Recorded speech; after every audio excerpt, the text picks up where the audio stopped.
I would like to, as I often do, the fire chief has asked me to point out our emergency exits. There are 3 of them, but they're all at the back of the room. So if you need to leave quickly, that's the direction you want to head. I'd like to open the meeting with a pledge of allegiance. I pledge allegiance to the flag of the United States of America and to the republic for which it stands, one nation, under God, indivisible, with liberty and justice for all. Thank you very much.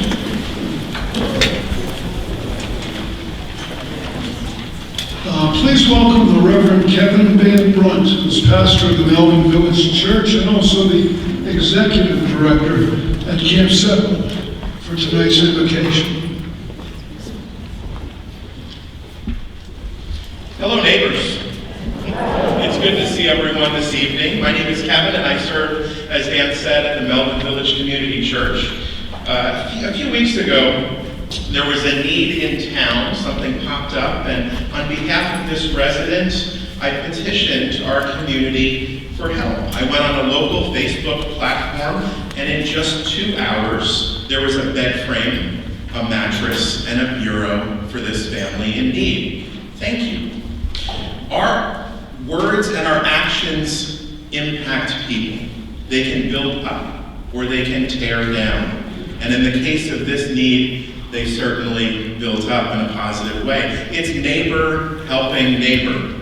And I'm reminded of a proverb in scripture, and wherever you are at in your faith walk and your faith journey, we all would agree with this important truth. Proverbs 16:23-24 says, "The heart of the wise teaches their mouth and adds learning to their lips. Pleasant words are like a honeycomb, sweetness to the soul, and healthy to the bones." Which makes me think and challenge myself to remember how my interactions with our neighbors can be sweet. On Sunday mornings, I offer a message, and the words that I speak matter. They matter to me as I prepare them, and I take the words that I say seriously. We all should. Unfortunately, careful thought and reflection doesn't always precede speech. Today's technology and social media platforms enable us to sometimes express top-of-mind, unfiltered thoughts to the world, often and sometimes with disastrous results. Remember, just because we can say something doesn't mean we always should. I came across a writing one day that had an important truth that I wanted to share and some good advice to encourage us all. In your interactions with people, before you speak, think. T-H-I-N-K. First, is it true? H, is it helpful? I, is it inspiring? N, is it necessary? K, is it kind? Think. Besides being at the church, I also serve as the director of Camp Sentinel, seeing over 700 campers each summer. What an opportunity to teach these children things like think. What better relationships we can have with our family, our friends, our town, our state, our country, and the world if we think before we speak. Thank you so much for the opportunity to open our meeting today. Thank you again. I wonder if I could ask all members of the U.S. Armed Forces and Merchant Marine, past and present, active duty, guards, reservists, waxing waves, would you all stand so we could recognize you?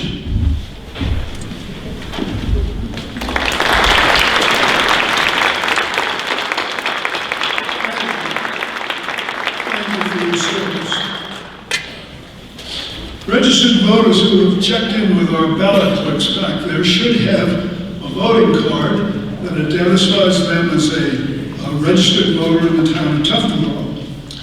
The laws in the state particularly say that only the registered voters can vote on matters before the town meeting.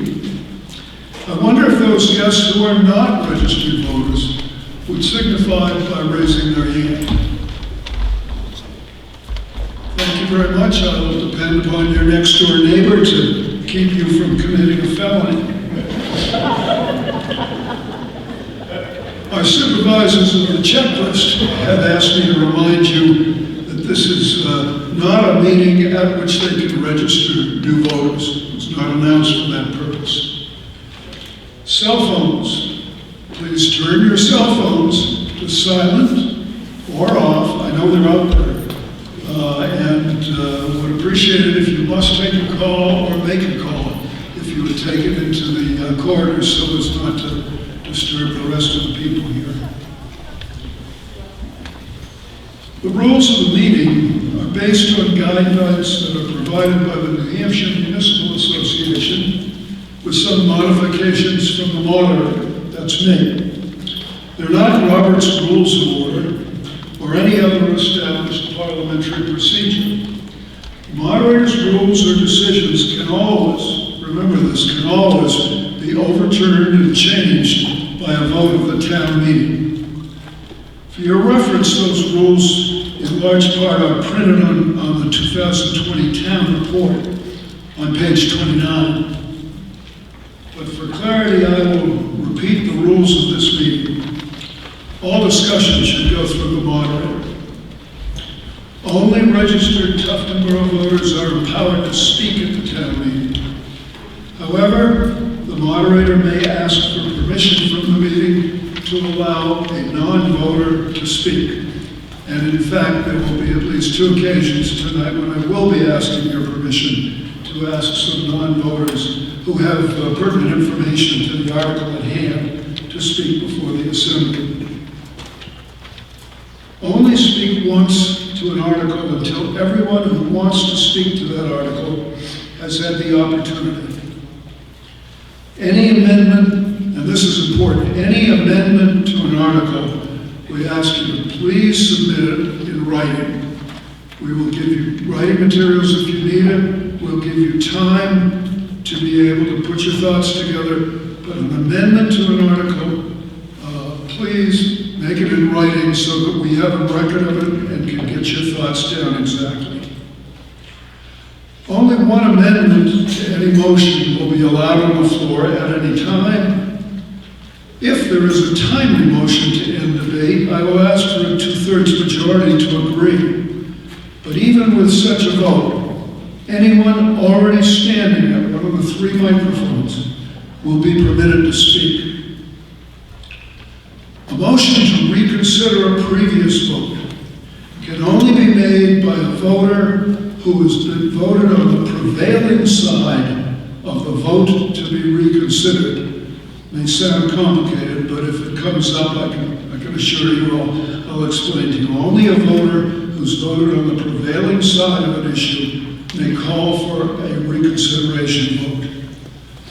A motion to restrict reconsider of an article should be offered any time after a vote has been taken on that article. And all warrant articles will be acted on before the end of this meeting. Finally, to those who would speak tonight, please go to a microphone when recognized. Clearly announce your name before speaking. Please don't shun the microphone. We want to be able to hear you.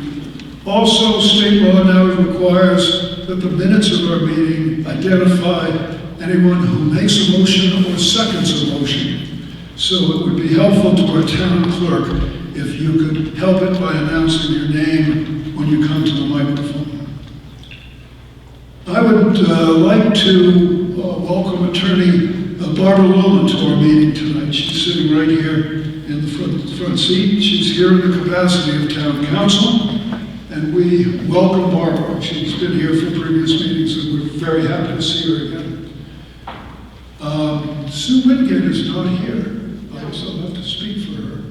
Sue is going to speak to the town cleanup day, which is coming up. And I don't know if, I believe it's going to be on Saturday, April 25th. Can somebody confirm, is that April 25th, the town cleanup day? Mark, are you here?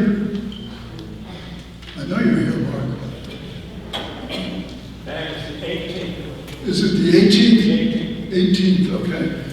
Earth Day is the week following, so on the 18th of April, here's Steve Wingate. He'd perhaps like to say something about the town cleanup day. Thank you. I could say that Sue's sick. I'm close behind. Saturday morning, April 18th, trash bags will be available at the town office parking lot. Sign-up board will be at the town office starting March 16th. Last year's turnout was low because of poor weather. But you don't have to worry about that. Just pick up your bag and do the job whenever you want. The important thing is to get it done. So let's have a good turnout. Thank you, Steve.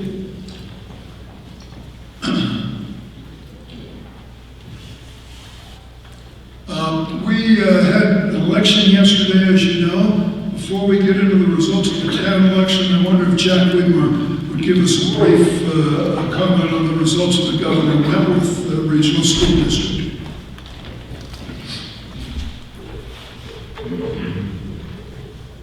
Thank you. The four school board positions were all unopposed yesterday. Jim Pittman for Effingham, he's serving for 2 years. He's finishing out the term of Bridget Edwards, who had to resign because she moved out of Effingham. Dr. Jim Manning is serving for 3 years at Brookfield. And Wendy Fenderson is the at-large member. She lives in New Durham. And you may know that Stacy Trite served for 12 years and decided not to run for re-election. So we're very happy to welcome back Charlene Seibel to the school board. She was elected, and Randy Walker, obviously, is the moderator. On the warrant articles, the capital reserve fund for the turf field won with a 67.72% majority. The repair and maintenance warrant article won with a 73.37% majority. The solar panel agreement for Effingham School won with a 74.68% majority. And the operating budget, as you know, was $500,000 less this year than last year's operating budget. Very fortunate to be able to bring a budget that was less money, and it was also $370,000 less than the default budget. That budget passed with a 74.73% majority, so I thank those people that supported it. And I also have to thank the people that voted no, that were willing to give us $370,000 more for the budget, although that wasn't necessary because we're happy with the budget that we did present. So everything did pass. Thank you very much. Thank you, Jack. We move to the consideration of the articles. I'd like to mention we have 25 articles on the warrant tonight. Last year we had 15. So it would be helpful if everybody could try to be as brief as possible and stick to the subject matter under consideration. The first article on the town warrant, Article 1, is to choose all necessary town officers for the current year. And I should like to report on that. And when I mention your name, would you please just stand, because the town would like to see what you look like if they don't already know. Selectman for 3 years. The winner of the post was Chip Albee, re-elected for another 3-year term. Thank you.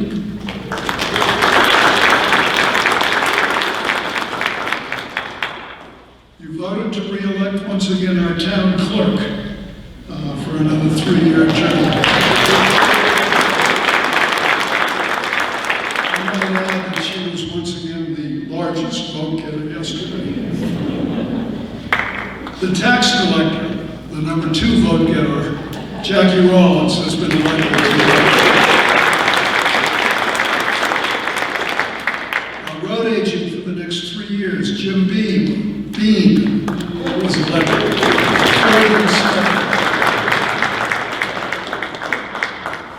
The Budget Committee elected 2 members to a 3-year term. They are Gary Shames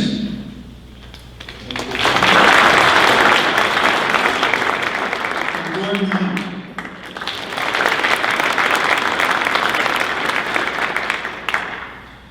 Trustee of the trust funds elected Peter Slusky to to a 3-year term.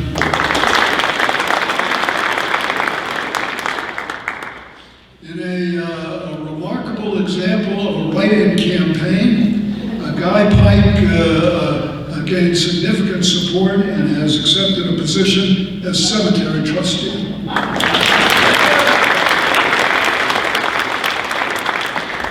Library trustee for 1 year, for 3 years, I beg your pardon, is Paul Matlock. And finally, the supervisor of the checklist for a 6-year term, Chris Rule.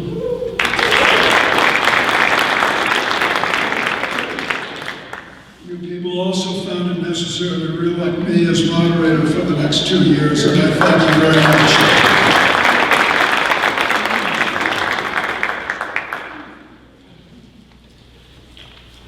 We move to the articles. Mr. Moderator, a change in the order of consideration. Can I suggest that we consider Article 13 first, which has to do with plans for the police facility? And we can like to call that Is that we have Representative Architects here, Anthony. We have a motion to change the orders of the day. Is there a second to that motion? You could not hear. Well, I'll get him to swallow that mic this time. All right. The motion is to change the order of the days. He wants to move up the article. That sounds good. Speak right up. So I'm moving that we change the order of consideration of articles by moving article number 13, which has to do with the police facility, and to our next consideration. So that while we have a representative from architectural firm here, we can talk a little bit about it. He's available to answer any questions we may have. So a second to the motion to change the order of the day. Thank you. Is there any objection to this? It's not a motion that necessarily requires to be. We're going to move Article 17 Article 13 up to the front of the meeting. And we will start by reading Article 13. To see if the town will vote to raise and appropriate the sum of $54,000 for the development of architectural plans and cost estimates to build a new police facility. A majority vote is required, and this article is recommended by the Board of Selectmen 3-0, and by the Budget Committee 6-1. Bill? So moved.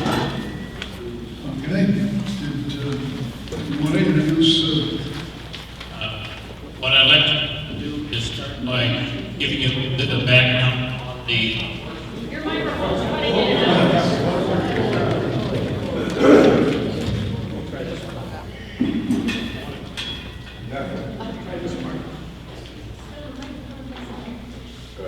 All right. So I want to start by giving you a little bit of background, and then we'll have the architect's representative available to answer any questions you may have. I believe everybody should have received a copy of this flyer that talks about the conceptual design work that has been done on the new police station. During 2019, Alba Architects did a design study for us, feasibility study, and looked at siting a new facility on 3 different locations. One was at or near the existing site by Piper House town offices. The second site was near the fire station. And the third site is on the Dearborn property across from the library. They did feasibility cost analysis, and based upon that, the Board of Selectmen chose the Dearborn property as the appropriate site to site a new police facility on. They then completed a conceptual design, which is what you see in front of you on the brochure. And the front side of the brochure has a plan view, and on the second page, you will see some artist renderings of front and back elevations.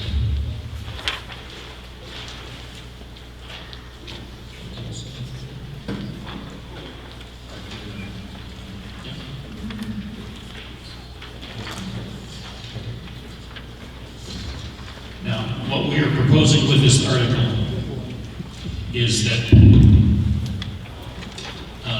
in 2020, we will complete the full design work for the new facility, including full costing, so that the project will be shovel-ready to move forward in 2021. In addition to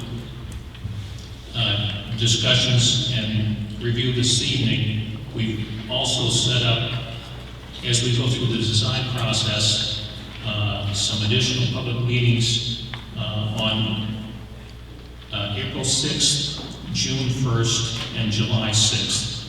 And the purpose is to allow everybody in town to participate and provide us with their ideas and feedback as we go through the process. So what we end up with will be something not only that meets the needs of the police department and the town government, but the local residents of Tuftonboro as well. We're also, am I on now? We're also in the process of securing a grant from the USDA, which we feel should be somewhere around $250,000. So part of the reason that we're going to try to get this shovel ready in 2020 is so that if that grant money becomes available, we can take advantage of it. And I believe that one of the architects of the project is in the house tonight and is available to answer questions. He is he's not a voter in Tuftonboro, but he has material information towards this article, and so I hope you will permit him to address the assembly if necessary.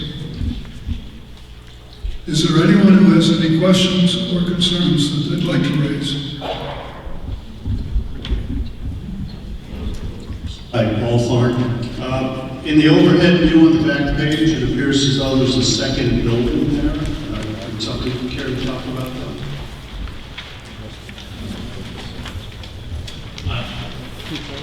In the overhead view on the second page, what you see in the back is a fenced-in security area for impoundment of vehicles and evidence that would not be stored indoors. It's not actually a building, just a fenced-in area.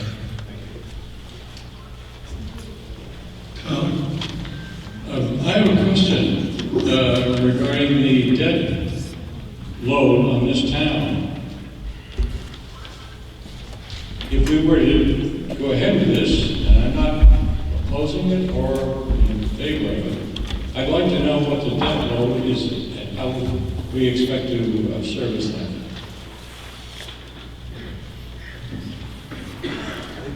There's another warrant article where we're going to put some more money in the back, or into the capital reserve fund for the police station. I think as we go forward, we have to make a decision whether or not to continue to save money towards the facility or take advantage of low interest rates. That's not my question. Yeah, I'm not. No. Let's avoid that. I'm talking strictly about money. I know, that's what I'm talking about. Well, you should. No, that's what I am talking about. Please do. What is the debt load against this town if we add this to the other stuff that we have? During the course of 2020, when we finally establish the price, then we can establish exactly what the debt load would be if we borrowed. You should be thinking about that far in advance. Tyler, question asked, question answered. No, you should be sure to think about that far in advance, not after. I don't like this idea. Fine. I'm not sure, was there a question involved in that?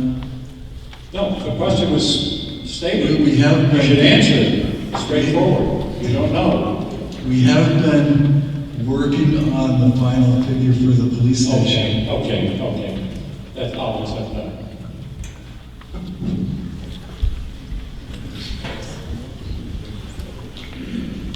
Are there any other questions or comments regarding Article 13, currently under consideration?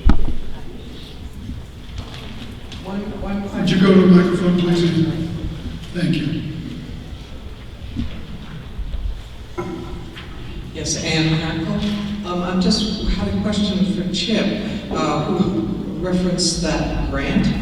And I was just wondering how much of a sure thing that is and what are the mechanics of some of that? I think I'd like to have the police chief address that because he went to the grant meeting. So the grant is still available as of today. The deadline is April 17th. As far as extra work to get this grant, as far as any strings, it's really minimal. I'll have about 5, maybe 10 hours of paperwork to put together. There may be a few hours of meetings between the architects, because they will have an architect too, it has to be honest. And their architect has to approve our plans to make sure they are honest, in line with what they're seeing and expect for a small community like this. And it's pretty short. It has to go, basically there's 2 counties that are eligible for this emergency money. And they're looking to fund 4 projects with that money.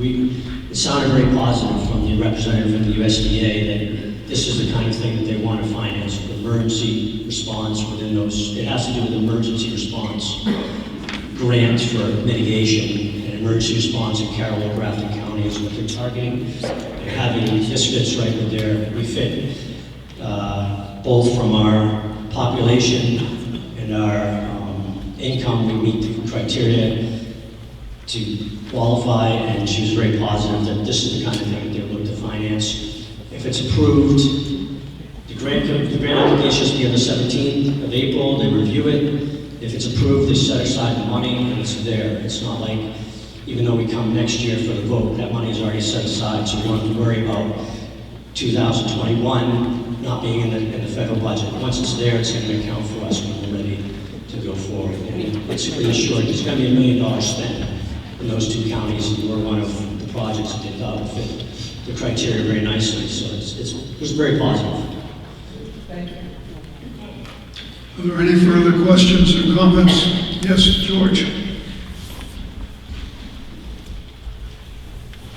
Hi, George Hackle, and I guess let me start by saying I admire what Andy Shiguri and his team is doing, and I think we have the best police force in New Hampshire.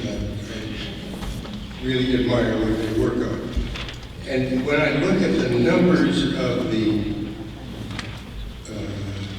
square footage here, it says administrative area 320 square feet, the officer work area 400, the holding area 550, the evidence processing 560. That seems to me about right, that you should have all those things. Yet the gross overall area is 4,800 feet, which is more than twice the first numbers I read off. And I'm just wondering what goes on in those other areas that we need twice as large a building. This is the architect from Elba Architects. Hi, from Elba Architects. The square footage is highlighting the directly related areas to the running of the police station. There's also ancillary spaces that are required. We have obviously several bathrooms. We have the police officers area for a locker room and changing. There, as Chief Shiguri mentioned, it'll be applying for an emergency operations center. The building will be utilized as an emergency operations center. That has requirements attached to the grant, which also satisfies programmatic needs of the facility. And that, so the conference room that would serve for, obviously conferences within the police station, meetings with other police stations, various events, that would become the main space for the emergency operations center, which satisfies the grant needs and also satisfies the program facility. There's several offices, obviously the chief's office and the deputy chief's office. Then you have mechanical space, the IT space, custodial space. The two large, one the Sally Port for bringing in the suspects or bringing people into the police station in private. And then there's also a large evidence area adjacent to that. And then there's just typical circulation space, circulation needs. The program for this building is based on the current facility and it's extrapolating over the next 25 years the needs now and the needs over that 25-year period. And this is the size of the building that we calculated. We did our best to minimize circulation and oversize the building, being fairly aware of the monetary restrictions on the development. So it does seem large in comparison to isolated areas, but obviously a building can't be just a group of areas without connections between them and the services required to make those spaces work. Very good. Are there any more questions or comments regarding this? Yes, please come to the mic.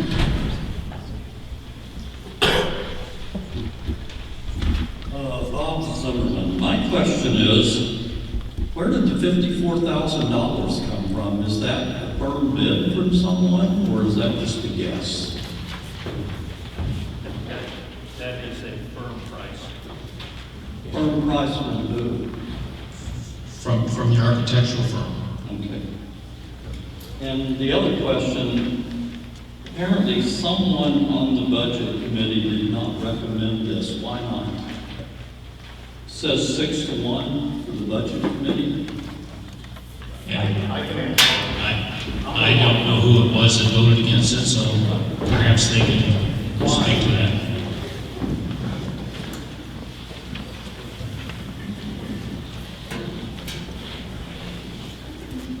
My name is Barry Ennis.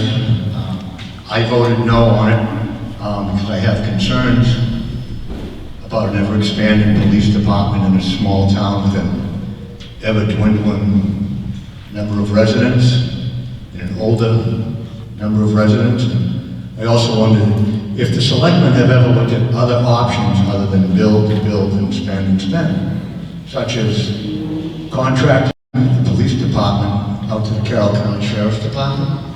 How much would it cost us? What would we get for coverage before we build $2 million buildings? Before we buy $60,000 police cars, train more officers, buy more uniforms? So I think it should be looked at more than that we have to have more buildings, bigger buildings, and better buildings than everybody else. So I voted no.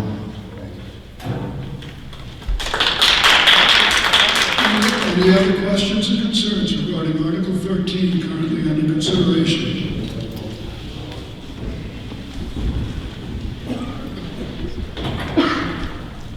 Tyler, let Mr. Blazek speak first, since you've already spoken.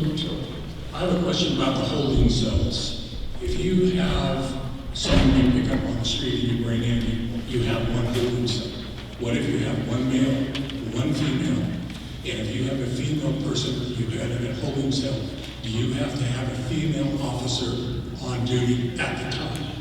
And the last question is, are you still transporting those people to the sheriff's department after you're done with your investigation or whatever the procedure is? You still have to transport them over there to the sheriff's. And I would suggest that we have Chief Shugart speak to that.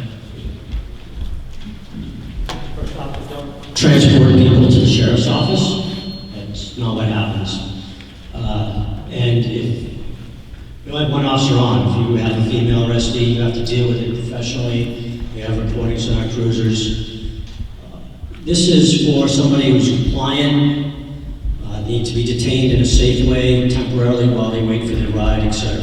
If it were someone that was not compliant, or we would have to go to the jail because they have more staff and they have equipment to deal with people that are at risk. But this is also more, I'd say more humane, if you will, because if you take somebody to the jail, they could sit there for quite a few hours. They could, they're going to be subjected to things that they would not necessarily be subjected to here. It would also free up officer time if we could process those that are compliant and easy to get work with at the station, because we could do some work while they're waiting for their ride to show up. But it would be for those that are compliant, and they do not go to the sheriff's office to go to the jail if they're not compliant, and that's what most agencies do anyways, even if they have a holding cell, just for that reason, because there's more staff there, they have a restraint chair, they have a padded room, they have all the equipment to deal with somebody who is not going to probably damage or injure people. If you deal with multiple, we'd have to look at whether we get more officers in or we go right to the jail. That would be another concern. If we have a multiple person arrest, we obviously have other agencies involved, some may come to the station, some may have to go to the jail. It'd be a case-by-case basis. Are there any standard, You speak to the microphone. are there written requirements that you have to operate on? We have policies and procedures, and we have Are training. they local or state or county? We base ours, I base them upon what other agencies in the state have gone with, making them apply to this town because of what we have for equipment and what we have for staffing. You can't just copy, say, Dover's and say, okay, delete Dover, put Tuftonboro in, because we might not have a captain, say, or something like that. We might not have a shift supervisor on at the same time. Wouldn't that require some sort of study? Let's not get a back and forth going here. Question asked, question answered. Well, I'm just trying to find out if there's a state requirement that would be standardized for all police departments that would be applied here. And how long does it take to take a person from our potential police station to the jail? There is no state standard. The state does not set standards. As far as time, it's not a lot of time to make it there. It's probably 25, 30 minutes. It can take a few more time to process in, because if you have to wait, and you're locked in there with them at the time, you can't just walk out when you get done, so it takes longer. It takes somebody out of town. They can't answer phone calls. They can't start anything with reports. And the person, quite frankly, it's not as fair to the person to do that. If they're compliant, they should be able to be released fairly quickly and processed locally where they're most likely to arrive. Family can make it easier.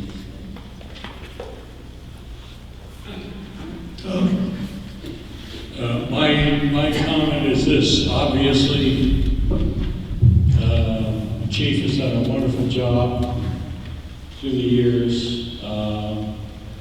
I think sometimes you show a chief in a certain municipality and who is friendly and cheerful and runs the Memorial Day parade. That's a chief who may not be doing his job. This chief does his job. My point here tonight is directed towards the selectmen. You are proposing something tonight where you haven't thought it through. I'm unimpressed with the fact that you have not done the job in terms of finding out what other opportunities there are in terms of construction and debt service, sir. You need to understand that this town is not inexhaustible in terms of debt service. And that was my original idea. It is my idea right now. And I would ask the selectmen to get busy and start to do their job better. Thank you. Are there any other questions or concerns? Yes, Paul. I'm Peter Slusky. I just have one question. We're going to be asked shortly to another warrant article to put another $150,000 into the capital reserve fund. Right now, there's about $500,000. Well, as of the printing, there was $500,000 in there.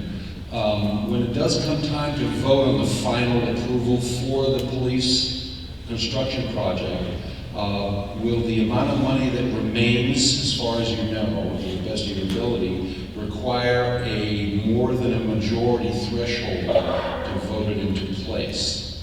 The reason I'm asking that is because I know in the past with the library project, it lasted for quite a while, and there was a lot of problems and controversy about whether it was going to be a new building or build on to the existing building.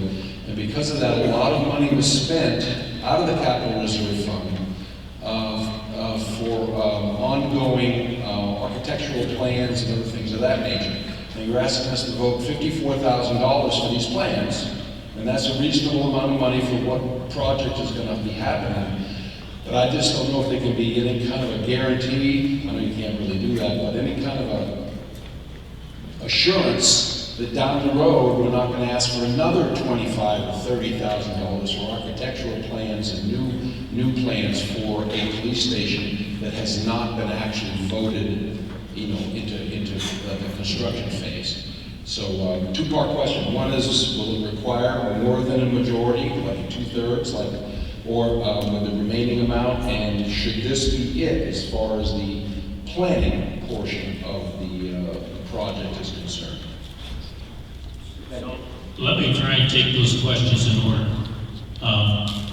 If at the time that we bring the project to town meeting, the only funding that we need to do in terms of additional money is through current year expenditure, then it only requires a simple majority to pass. If at that point we have to borrow money, we have to obligate the town in terms of future payments, then it will require a supermajority to pass. We have been putting money away in the capital reserve fund. We will be asking for more money into the capital reserve fund this year. We have a grant application going in to provide some funding out of RDA, rural development, and so at this point, we don't have a firm final cost on a project to be able to say this is something that we can bring to the town for funding in a single year, or whether it would require additional pieces. It is certainly the intent of this board that this design that we are asking for the authorization to do this year is the design that we will move forward with. A number of studies have been done over the years of police facility needs, looking at,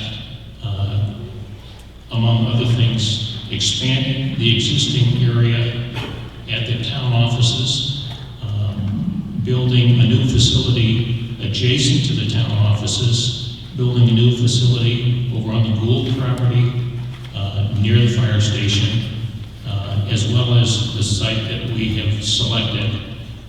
There was also a study done back a number of years ago when it looked like the library was going to be vacating their building and that building would be available.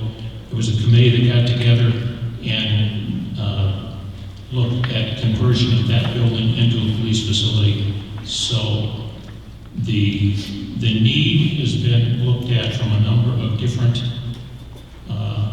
perspectives and angles by a number of different groups over the years. It would certainly be irresponsible for me, Peter, to sit here and tell you that once we do this design, that at some point in the future, somebody else might not want to come forward with a different design that would involve expenditure of additional funds. We are asking that we spend current tax dollars to do this design work, not to take money out of the capital reserve fund that was set aside to build the facility.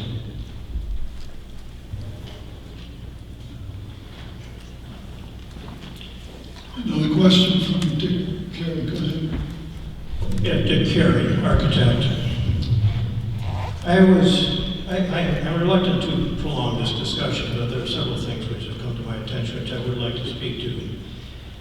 One, we had a study committee 4 or 5 years ago that had a representative from the selectmen, Lloyd Wood, who's sitting here and is familiar with this whole thing. Bob Tav is a representative of the budget committee, the chief, and I was the first at-large representative put on that committee. So I studied this at a great deal and sat with these people and did a lot of the writing of the final report which went in. At that point, I brought onto the committee 2 helpers, Bowen Construction to look at the construction aspect, and Gary Goudreau, who was the architect for our fire station, which I think went well. Gary donated a great deal of time. What we were looking at then was a redo of the library, assuming that the library was going to be vacated, the existing building. When that didn't happen, of course, that included that option. Our study of various sites, 3 sites were given as possibilities, and what is happening now is the preferred site that we had those years ago as the site that's happening. The layout we went through with quite significant studies to redo the library building. I would say that the plan I see in front of me now, this is the first time I've looked at that, is a very good representation, certainly within the parameters of what we were looking at before. The bottom line is, I think when you get into this thing, the need for this is probably the most compelling of any of the 3 projects we've been faced with recently. That is the fire station, the library, and this. The state fire marshal's office, or police department has come down on us. The town's insurer has come down on us, both very concerned about our existing facility. And I can't say how much this emphasize the need for this now. But finally, in response to Ty Phillips' question about finance for this, the Capital Improvement Program Committee, page 95 of our report, which we have, shows the funding for this. The current the expenditure proposed this year, and then the subsequent pay down on it, and the consequence of the total town capacity to pay this is indicated on the report. So I just suggest you look at that with some care. Thank you. Thank you. Are there any other comments or questions regarding the, go ahead, George. Yeah, one more.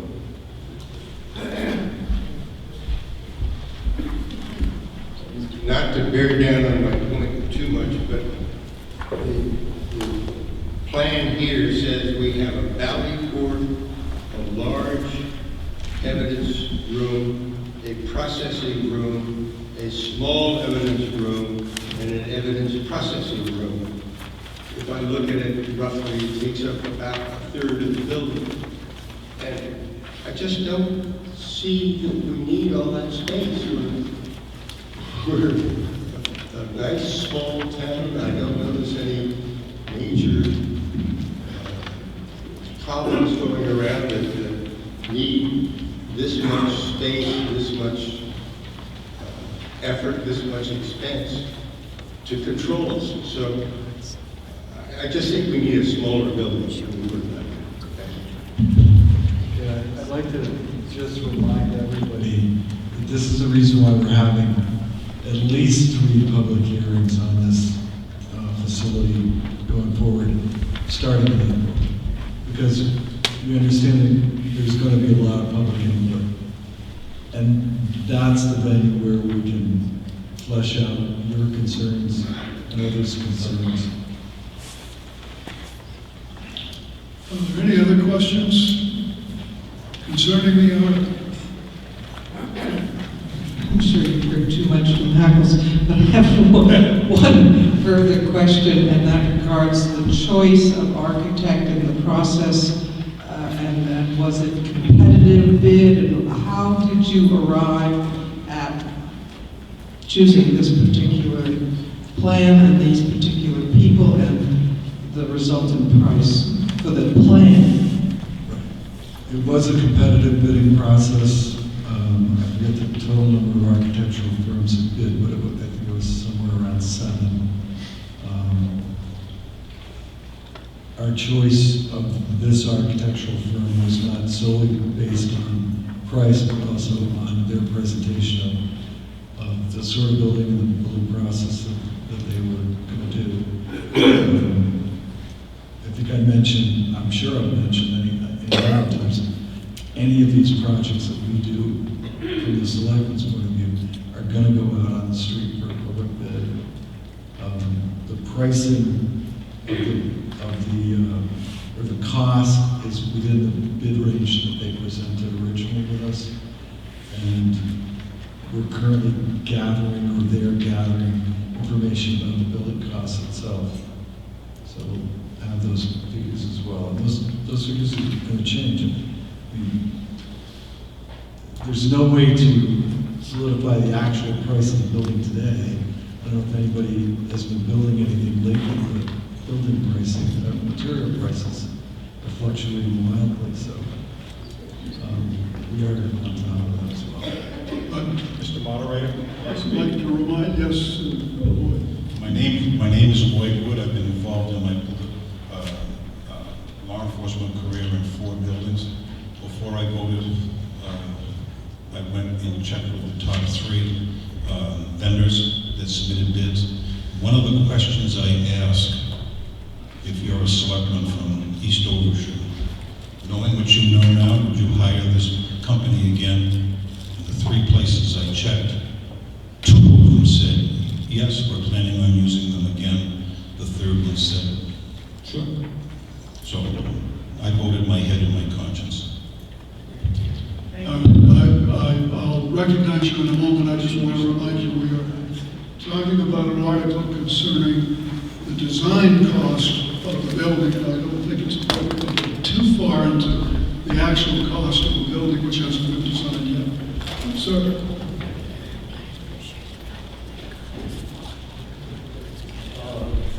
I really believe that energy efficiency is getting to be a really big deal these days. I'm wondering in this design study if there's any consideration of maybe solar panels or some kind of energy efficiency improvements. Because when I look at the roof there, it looks like just a plain shingle roof. Do you know to be listening? Alternate energy is one of the factors that we have looked at and have put together some budget money as it relates to adding solar. The site that we use has an old sand pit in the back, which is a very appropriate place to place solar panels because of the slope. And it would be a ground mounted rather than a roof mounted array.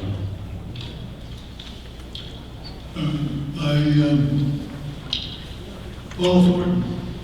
We're a long way from amassing the $2 million plus that this is going to eventually cost. Would it be more prudent to wait to do the design, spend money on this design? We have a ballpark figure. It's just what you have on this paper is $1,888,000 plus. We're going to want desks and chairs and things like that. Are we a little too early? If it takes us 2 or 3 more years to build up the slush fund, so to speak, would we be better to wait and design it later when we have more money? Any other questions and concerns regarding the Article 13 currently under discussion? If you'd like to answer, by all means. I think part of the motivation of getting the design more complete, there are 2 motivating factors there. One is to flesh out from the public meetings what the public's interested in. But more importantly, or as importantly, to get the grant monies that are available, which aren't available if you're not fully designed the project. So if we can save 250,000 of that $1.7 million or whatever it ends up being, it's $250,000 that we're getting back from the federal government that we sent them on April 15th. Are there any other questions or concerns regarding Article 13? Not, I sense you ready to vote on the article. I will read the article. Article 13, to see if the town will vote to raise and appropriate the sum of $54,000 for development of architectural plans and cost estimates to build a new police facility. You all have your voting cards. All those who are in favor of passage of the article, please signify by raising your voting cards.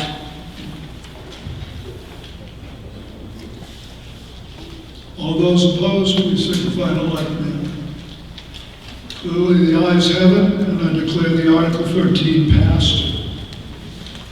I would like to rectify a grievous error that I committed at the beginning of this meeting. I made extensive notes, but it's also necessary to read them. I want to thank Kyle Williams for the wonderful work that he does with the sound system each year. It makes it possible for us to be heard and for our voters to be heard. And I also want to thank Dave Cash and the wonderful janitorial people at the Tufton Borough Central School for all the work that they do to set up this meeting hall and make it ready for us at 7 o'clock on a Wednesday night. So thank you to both. Thank you.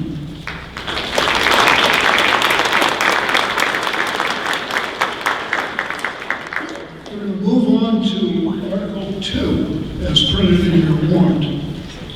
To see if the town will vote to raise and appropriate the sum of $60,000 to purchase and equip a new police cruiser. A majority vote is required.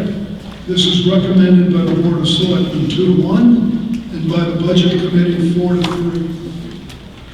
Do I have a motion? I move, so moved. Second?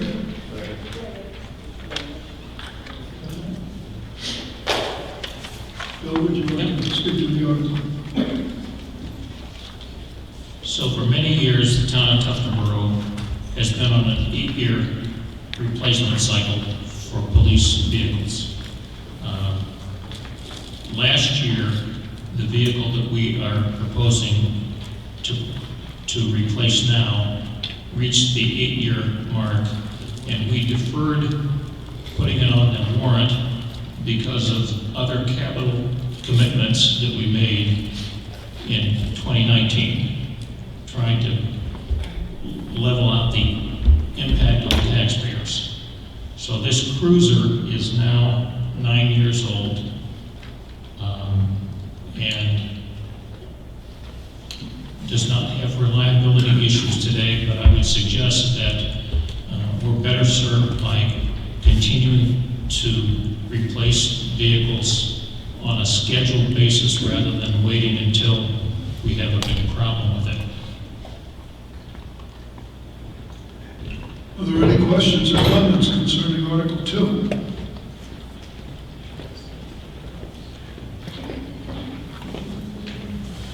Hi, Mike. As I sat in the Budget Committee, I listened to Selectman Wood's explanation of why he voted no on this article. I thought it was very good. I would like you to share that with this pitifully small turnout tonight. I'm very ashamed of that. Why don't you tell them what I said?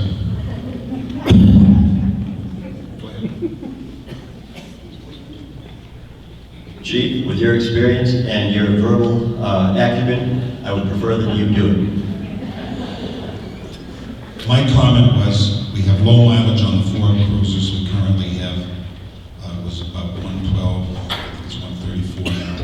The other thing is, I avidly support the money this year, the $54,000 for the architectural study, so you have the information you have. I also support the six-figure putting toward the capital reserve fund where Peter can get us some interest. And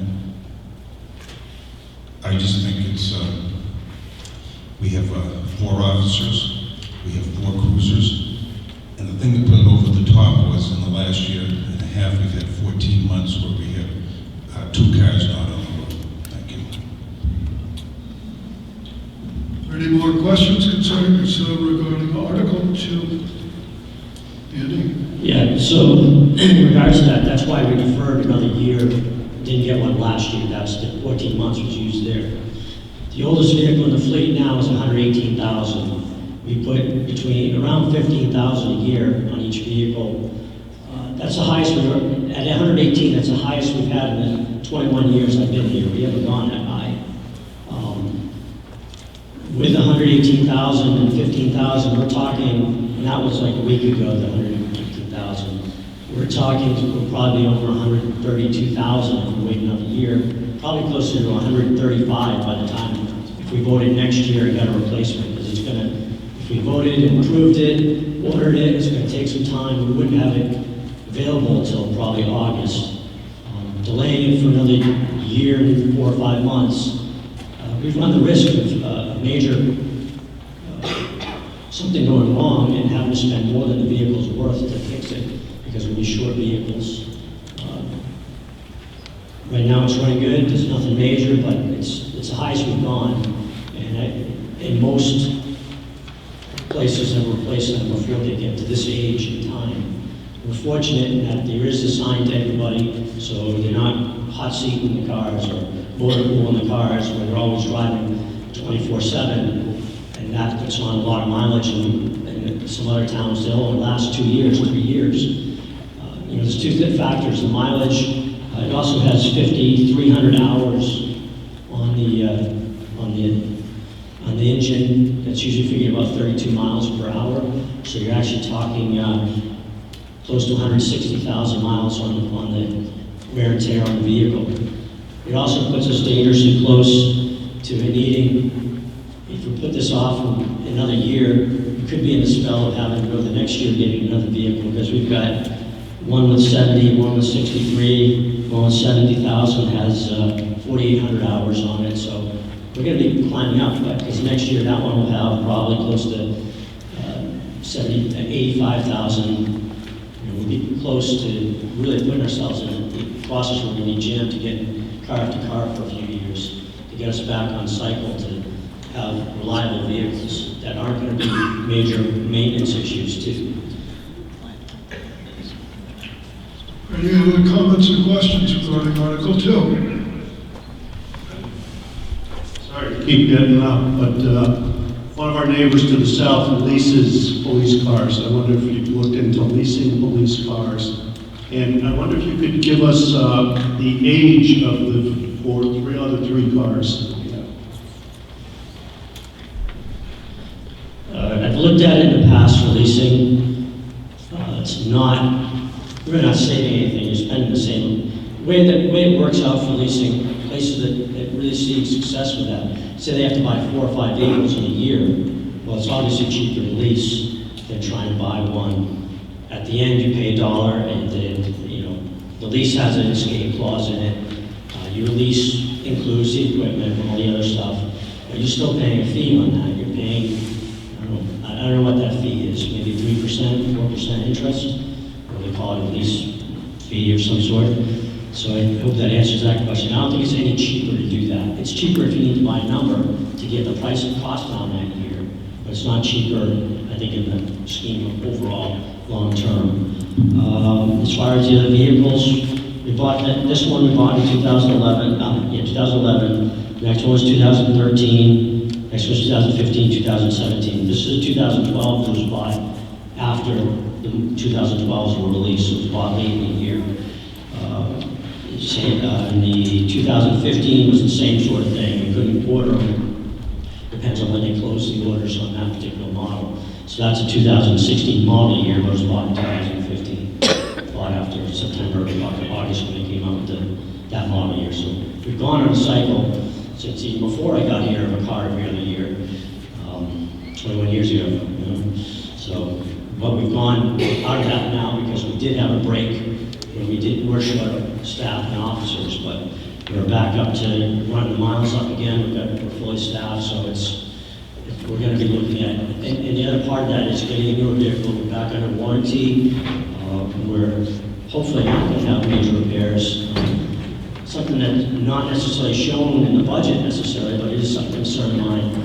Any major repair is an expense of time that's huge. Because we don't have a dealership near us. We have to go to Laconia, Somersworth, or Conway. It takes 2 officers out of town, and we have a major repair. So I'm trying to save some officer time too by having more reliable vehicles. Barry Ennis. If you get a new cruiser, Andy, will the old one be retired and sold? That's something I'd be working with the selectmen on. My intent is to keep this one as a backup, because right now, if it won't be used unless necessary, so none of the equipment can be transferred over. It won't fit the new vehicles. So there's no savings by doing that. Secondly, another cost that we have is if we're short cars, we spend time shuffling cars between houses. That can take 2 or 3 hours. 1 week, we spent over 5 hours just shuffling cars between houses. So I'm trying to have, in case a car's down, we don't have to shuffle cars all the time. But, and that's something to work out with the selectmen and see where that goes. The reality is we're not going to give a lot of money for it. It's a sedan it's going to have it uses a police car. By the time we replace it, it's probably going to have about 125,000 miles on it. So we're not going to get a lot for it anyways. So I think we save money on personnel costs and having a backup, but that's something I'd work with the selectmen on. So in essence, we'd have one extra cruiser, and probably for a while.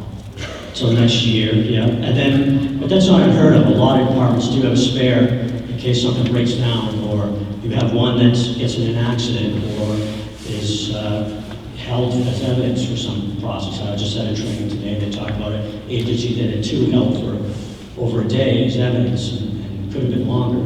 So we've been lucky, but it also costs a lot of time when we're short cars, and that is very frustrating. It's time we're not on the road. It's time we're not in town a lot of times. So having a backup will save us.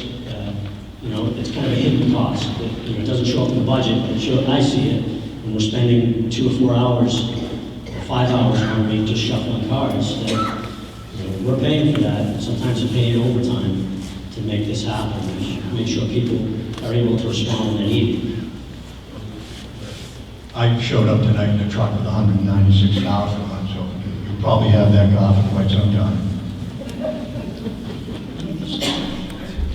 Any other questions, or are you ready for a vote on Article 2? And since you're ready for a vote, I will reread the article to see if the town will vote to raise and appropriate the sum of $60,000 to purchase and equip a new police cruiser. All those who are in favor of the article as read, please signify by raising your voting cards. All those opposed, signify on lightning. The ayes have it, and I declare that Article 2 is passed. Article 3, to see if the town will vote to raise and appropriate the sum of $290,000 for the preparation and paving of town roads. A majority vote is required. This is recommended by the Board of Selectmen 3-0, and the Budget Committee 7-0. Mr. Moderator, I move the article as read. Thank you. Is there a second?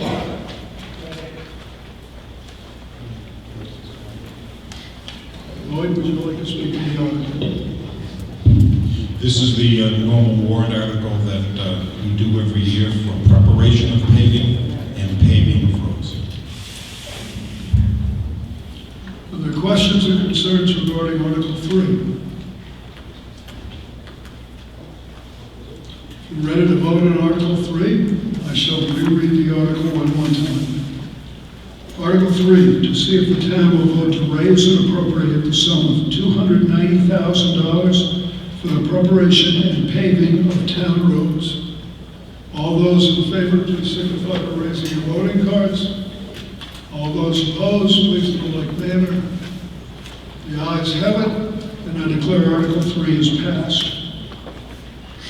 Article 4, to see if the town will vote to raise and appropriate the sum of $34,000 to make roadway drainage improvements on Federal Corner Road, Ledge Hill Road, and Shirley Way. The full amount will come from municipal aid. Majority vote is required. This is recommended by the Board of Selectmen 3-0 and the Budget Committee 7-0. I'd like to move the article. Bill is moved. Second. Second. Thank you. Chip? With this article, we're asking you, the legislative body, to let us allocate the municipal aid money of $34,000 directly to these road projects to get the drainage portion of the road rebuild started and hopefully part of it completed. Normally, the municipal aid money would just go into our revenue line, and we want to specifically allocate that money to these roads. Comments or questions regarding Article 4? Skip Hurt. Can you explain municipal aid a little bit more? Is that from the block grants that we get from the state? What is Yes. this? First time I've heard of it. Well, it's one of the articles, or one of the items that's generally listed in our revenue. It comes from the state. It's a block grant, if you will, but it's designated as municipal aid for municipal projects. I'm still Guy Pike. Sitting on the budget committee and looking at the invoices that come in from the road agent periodically. I know that he isn't here again. He seems to get sick. The town meeting a lot, we can wonder about the boy's health. I'm concerned about that. However, splitting $34,000 between the 3 roads and the invoices and the costs that I've seen coming in, I don't think you can do much with it. It doesn't seem like a wise idea to me. And I'm sure that Shirley Way is the worst of these roads. I haven't driven around them. I'd rather see that money put right into Shirley Way. But that's just an opinion. Thank you.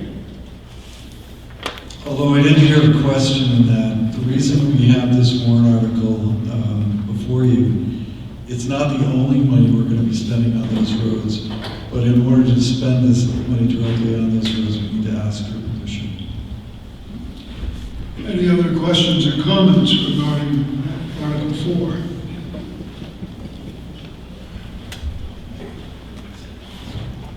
Bill Mullins, Melvin Village. I have one question to ask the selectmen. I ask it every year. Considering the amount of money that we put on the roads, is when we put a bid out for paving, do we always accept the cheapest bid? No. It seems like our asphalt that we use doesn't seem to last that long, or we don't follow up with another coat or something. I hope we don't take the cheapest bid every year, because I think that leads to different problems. Thank you.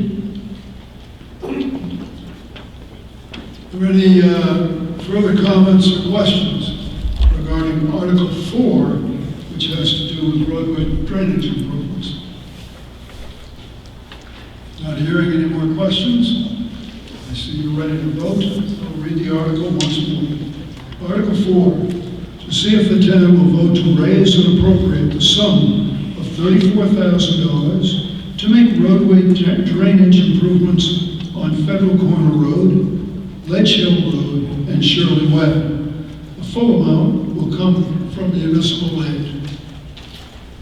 All those who are in favor of the article as read, please signify by raising your voting cards.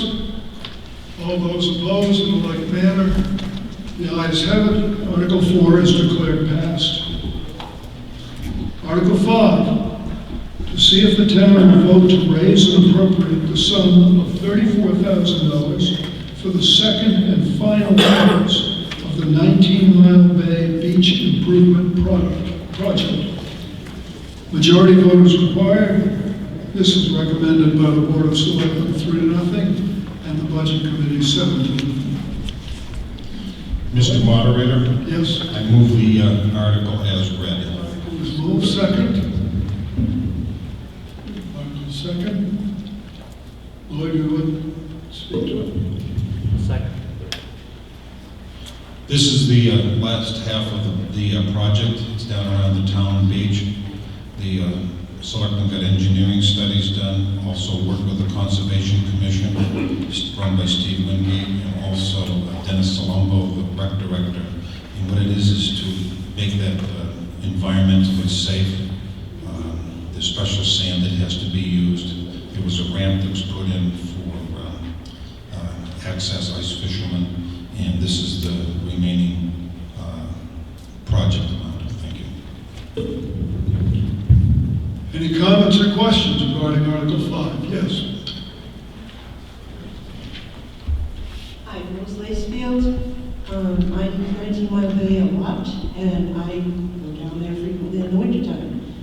I was a little scared about what I saw down there, that new wall, the sand was going between the pieces of paving, and there's no handicap access to the beach. And I was just wondering what else is going to be done. The project is going to be finished next year where there's been erosion or wind blowing, or the ramp, those repairs will be made by the company. Will the handicapped access be? That's my understanding, yes. Any other questions or comments regarding Article 5? If you're ready to vote, I shall reread the article. To see if the town will vote to raise and appropriate the sum of $34,000 for the second and final phase of the 19 Mile Bay Beach Improvement Project. All those in favor of the article as read, please signify by raising your cards. All those opposed? The ayes have it, and I declare Article 5 is passed. Article 6, to see if the town will vote to raise and appropriate the sum of $24,000 to purchase a new trash compactor for the transfer station. Majority vote is required, recommended by the Board of Selectmen 3-0, and the Budget Committee 7-0. Bill?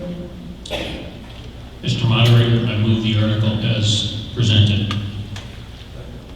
Second, Mr. Zimmerman. Any comments? Bill, would you like to speak to this? So we have two trash compactors. This is for the municipal solid waste, where you dump your garbage, if you will. And this compactor was installed in 1997. It's 23 years old.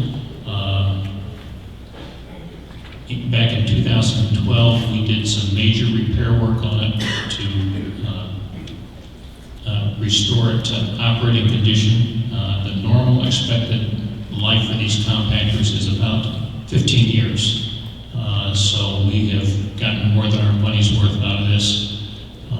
And the penalty to the town of not replacing it is that during the busy season, we won't be able to handle all of the solid waste that people bring up to the transfer station, because on a busy, say, particularly holiday weekend, you require both of the compactors in order to handle all the volume that's coming in.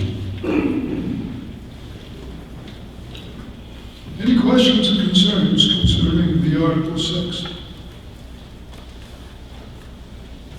You ready to vote? I'll read it again. To see if the town will vote to raise and appropriate the sum of $24,000 to purchase a new trash compactor for the transfer station. All those in favor of the article as read, please raise your cards. All those opposed, signify in a like manner.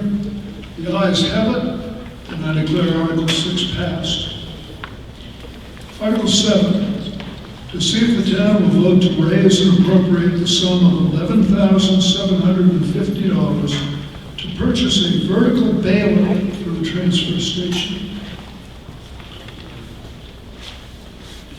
I move the article. Second?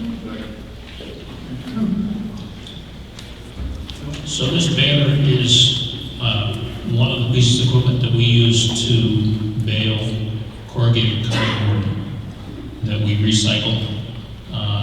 The existing unit is over 20 years old and is leaking and experiencing increased maintenance requirements. We are pursuing a grant that will pay for part of the cost of purchasing this baler.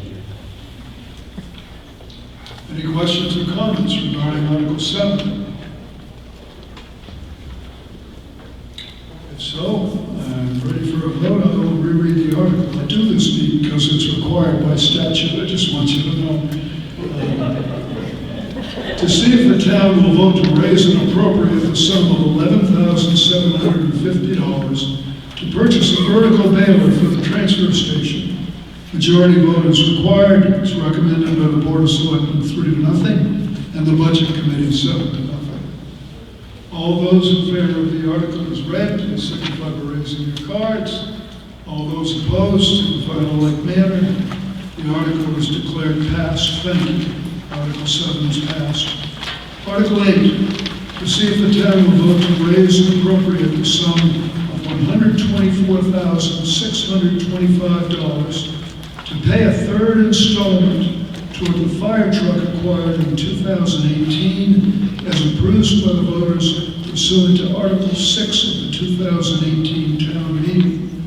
The principal amount is $111,843, and the interest is $12,782. This 5-year lease agreement contains an escape clause. A majority vote is required, and it's recommended by the Board of Selectmen 3-0, and the Budget Committee 7-0. I'd like to move the article, please. Article's moved, second. Second. Chip? This is pretty self-explanatory. We have a 5-year lease purchase agreement on the fire truck, and this is the third payment. Any questions or comments regarding Article 8?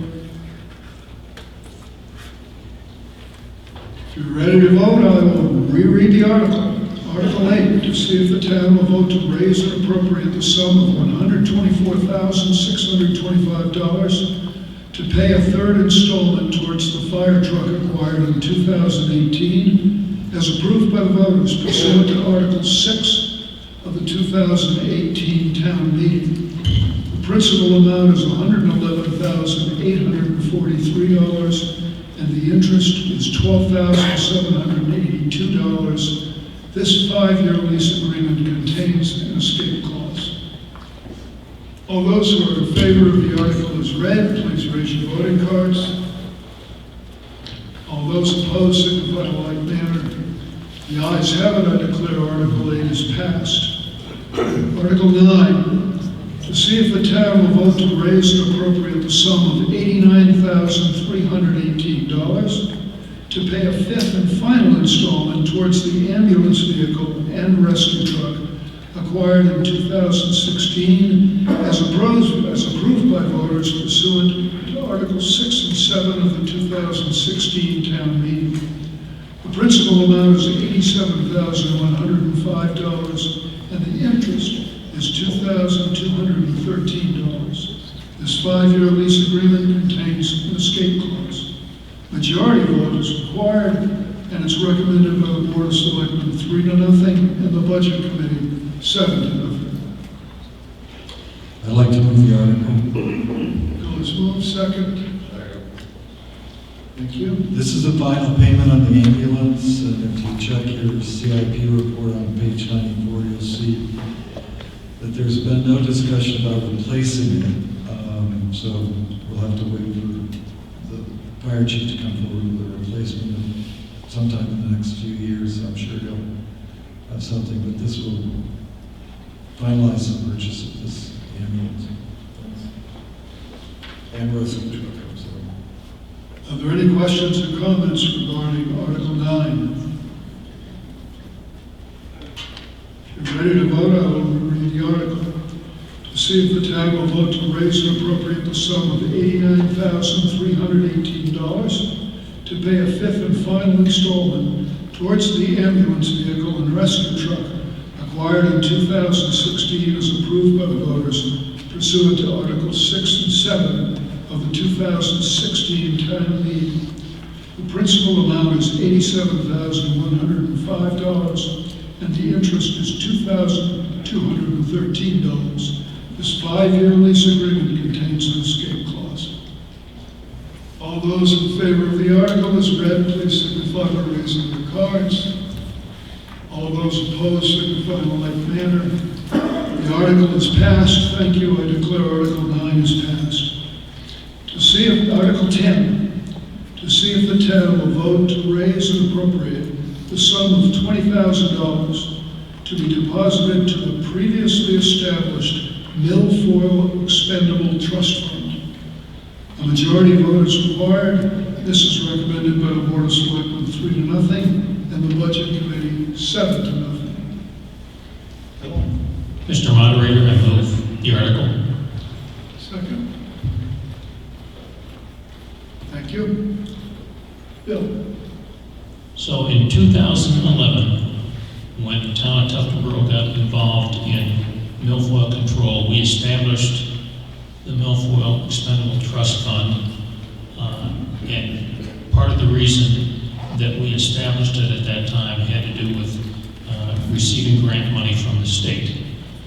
Since that time, we have not utilized it at all. There's a small amount of money that's sitting there, but instead, every year, we've included the money to do our milfoil control work in the annual operating budget.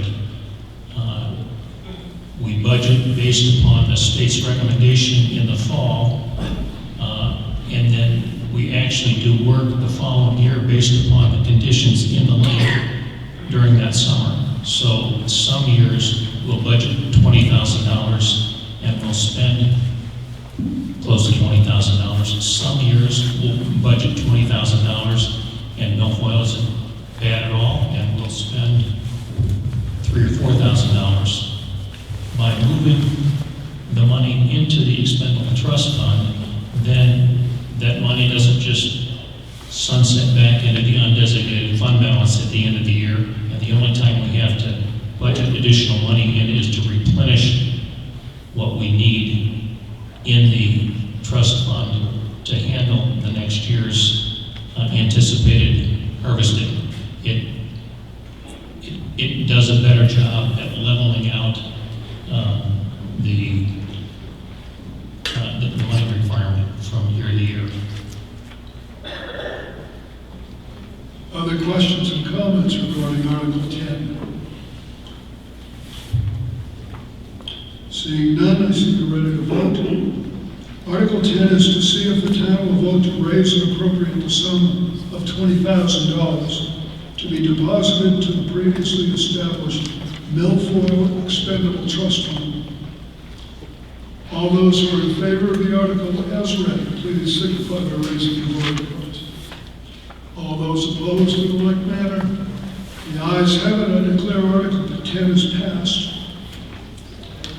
Article 11, to see if the town will vote to raise and appropriate the sum of $27,000 to be added to the previously established Fire Rescue Department SCBA self-contained breathing apparatus Equipment Capital Reserve Fund. Majority fund vote is required, and this is recommended by the Board of Selectmen 2-1 and the Budget Committee 6-0. Mr. Moderator, I move the article as read. Article is moved. Second. Second, thank you. Lloyd, speak to it. This is part of the capital improvement fund to replace the self-contained breathing apparatus for the police department. We've been putting this aside, I think, almost every year for a while. Are there comments or questions regarding Article 11?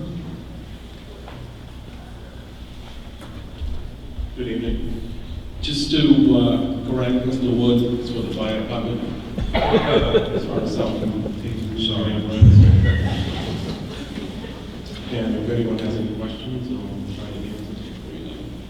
Yes. What is it called? The self-contained breathing apparatus. We're over 10 years out when we start this whole process. The original price that we came up with by the time that we're actually going to purchase something like this, each set of breathing apparatus would be around $10,015, and then a spare bottle would be $1,294. We would be looking for around 30 packs and 40 spare bottles. We were able to whittle the price down as we're getting closer, and the overall price right now was looking at $263,665. We have $183,000 of that already in capital reserve, which would leave $81,000. And the CIP committee has looked at putting $27,000 for the next 3 years of bidding for that. And if it's cheaper when we get to that point, because it seems to go up about 5% a year, then we will go for whatever the price that the bids come out for at that point in time. Thank you. I asked about this a couple of years ago. Is this mandated? I mean, is there some kind of fire on the law that says you have to have 6? We have to have a SCBA for every seat that we have in the fire truck. Any other questions or comments regarding Article 11? Seeing none, I shall reread the article. To see if the town will vote to raise and appropriate the sum of $27,000 to be added to the previously established Fire Rescue Department SCBA self-contained breathing apparatus equipment capital reserve fund. All those in favor of the article as read, please signify by raising the cards. All those opposed? The ayes have it. I declare Article 11 is passed. Article 12. To see if the town will vote to raise and appropriate the sum of $14,000 to purchase 2 town sanders. Majority vote is required, recommended by the Board of Selectmen 3-0, and by the Budget Committee 6-1. Mr. Moderator, I move the article as read. Second. This is pretty straightforward. Those sanders are getting pretty old, and we put off purchasing them for a year. Jim has, tried to rebuild the chains and the sprockets. Think about it. It's out in the bad weather all the time, and it's a stressful situation. What our road agent has done in the last couple of years with the one town truck we own, they can sand and salt at the same time. He then hires private contractors, most of them are his vehicles. And bus drivers and people who are out early in the morning say Tufton roads are treated and opened after every storm 4 hours quicker than they ever were before. Any questions or comments regarding Article 12?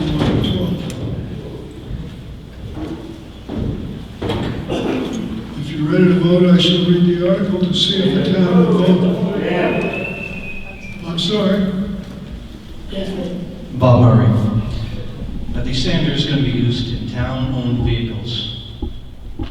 And if they are not, they're going to be used in private vehicles. Why are we purchasing sanders for private vehicles when they the equipment's leased from the road agent? That's the issue before you today.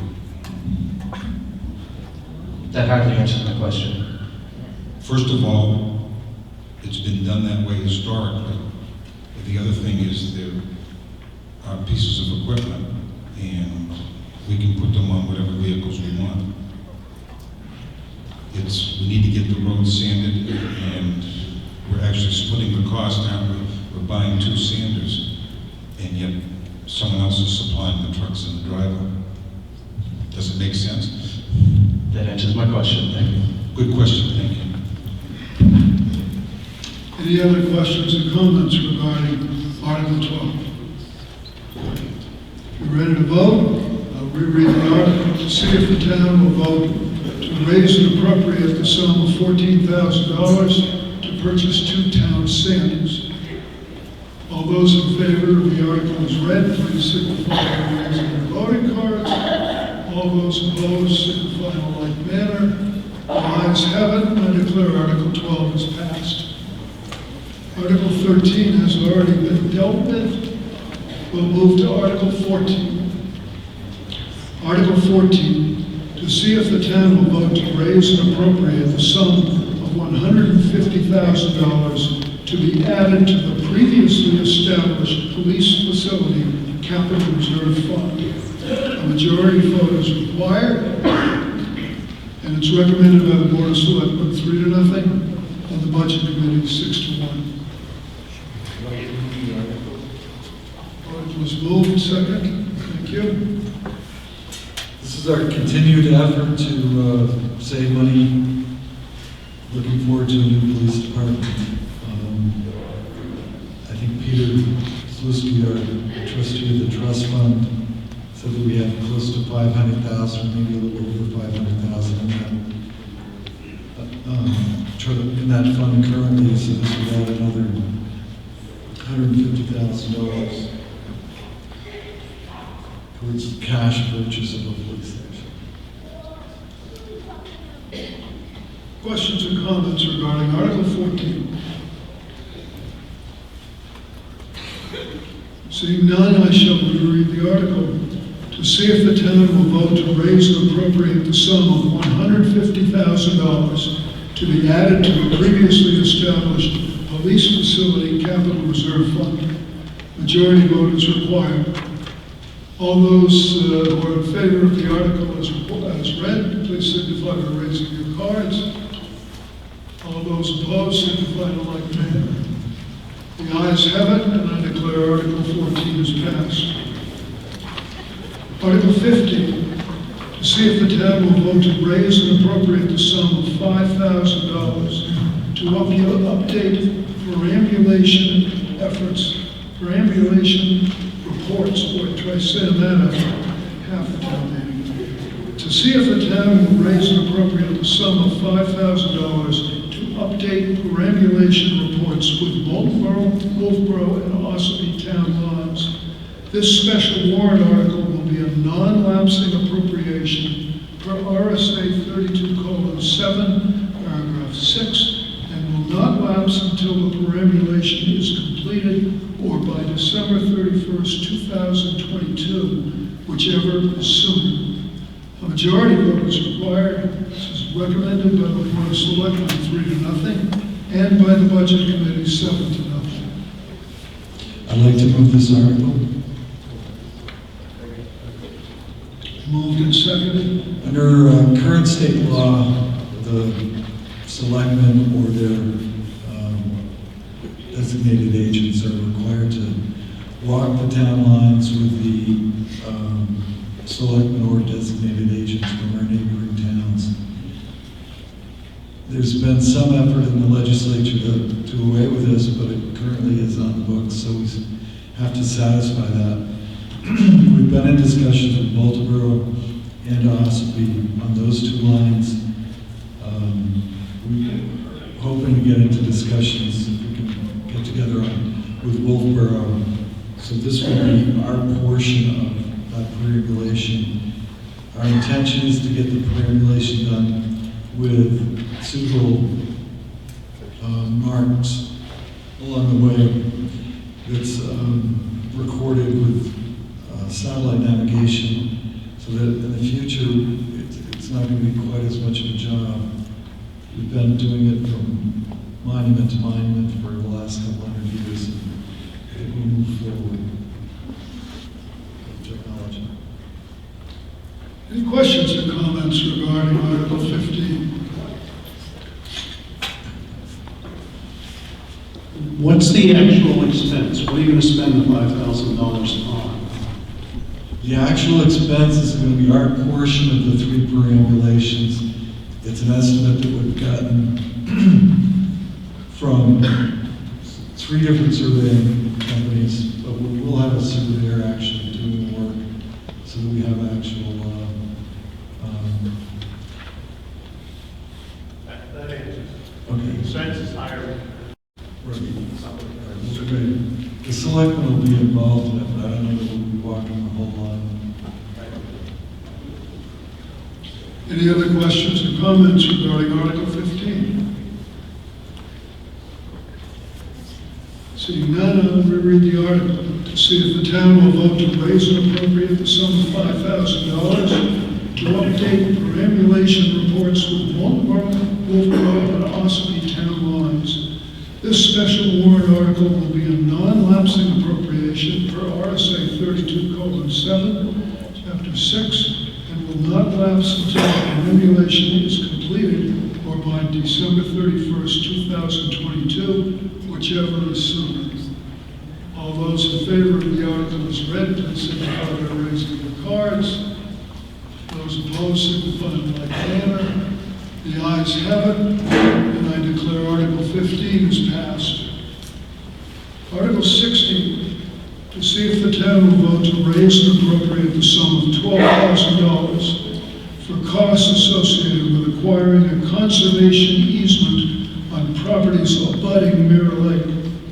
This special warrant article will be a non-lapsing appropriation per RSA 32:7(6) and will not lapse until easements are conveyed to the town or by December 31st, 2022, whichever is sooner. Majority vote is required. It's recommended by the Board of Selectmen 3-0, and the Budget Committee voted 5-2. Mr. Moderator, I move the article. Article is moved. Second. So, this conservation easement is being pursued by the Conservation Commission on a parcel that was the former Hersey property, part of the former Hersey property that abuts Mirror Lake.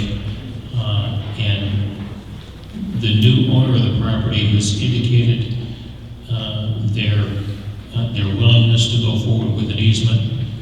The money that we are appropriating is for costs associated with preparation for grants that would actually be used to purchase the easement, and the grants would,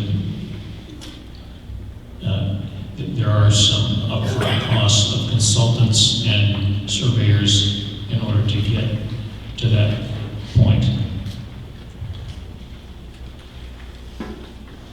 Questions or comments regarding Article 16? Seeing none, I shall reread the article to see if the town will vote to raise and appropriate the sum of $12,000 for costs associated with acquiring a conservation easement on properties abutting Mirror Lake. This special warrant article will be a non-lapsing appropriation per RSA 32:7(6) and will not lapse until easements are conveyed to the town or by December 31st, 2022, whichever is sooner. All those in favor of the article as read, please signify by raising your cards. All those opposed signify in a like manner. The ayes have it, and I declare Article 16 has been passed. Article 17, to see if the town will vote to raise and appropriate the sum of $2,500 for the permitting fees and design for repairs to Union Wharf. Majority vote is required. This is recommended by the Board of Selectmen 3-0 and the Budget Committee 6-0. I'd like to move the article. Article has been moved and seconded. Jim? This article is to complete the design and permitting for the repair to Union Wharf. I spoke with our design engineer just this afternoon, he's been in contact with DES numerous times. We've looked at 3 different possible repairs or repair strategies. DES has accepted one, and we need to go forward with the design so that we can bring to you next year the actual repair. Any other questions or comments regarding this article? Seeing none, I will read the article again to see if the town will vote to raise and appropriate the sum of $2,500 for the permitting fees and design for repairs to Union Wharf. All those in favor of the article as read, please signify by raising your cards. All those opposed signify in a like manner. The article is passed. I declare Article 17 to be passed. Article 18, to see if the town will vote to discontinue the Library Capital Reserve Fund created in 2010. Such funds, with accumulated interest to date of withdrawal, are to be transferred to the municipality's general fund. Majority vote is required, recommended by the Board of Selectmen 3-0 and the Budget Committee 7-0. Mr. Moderator, I move. Move the warrant article as read. Second. Moved and seconded. This is a housekeeping measure. We need your permission to close out that account the library's built. Any other comments or questions regarding Article 18?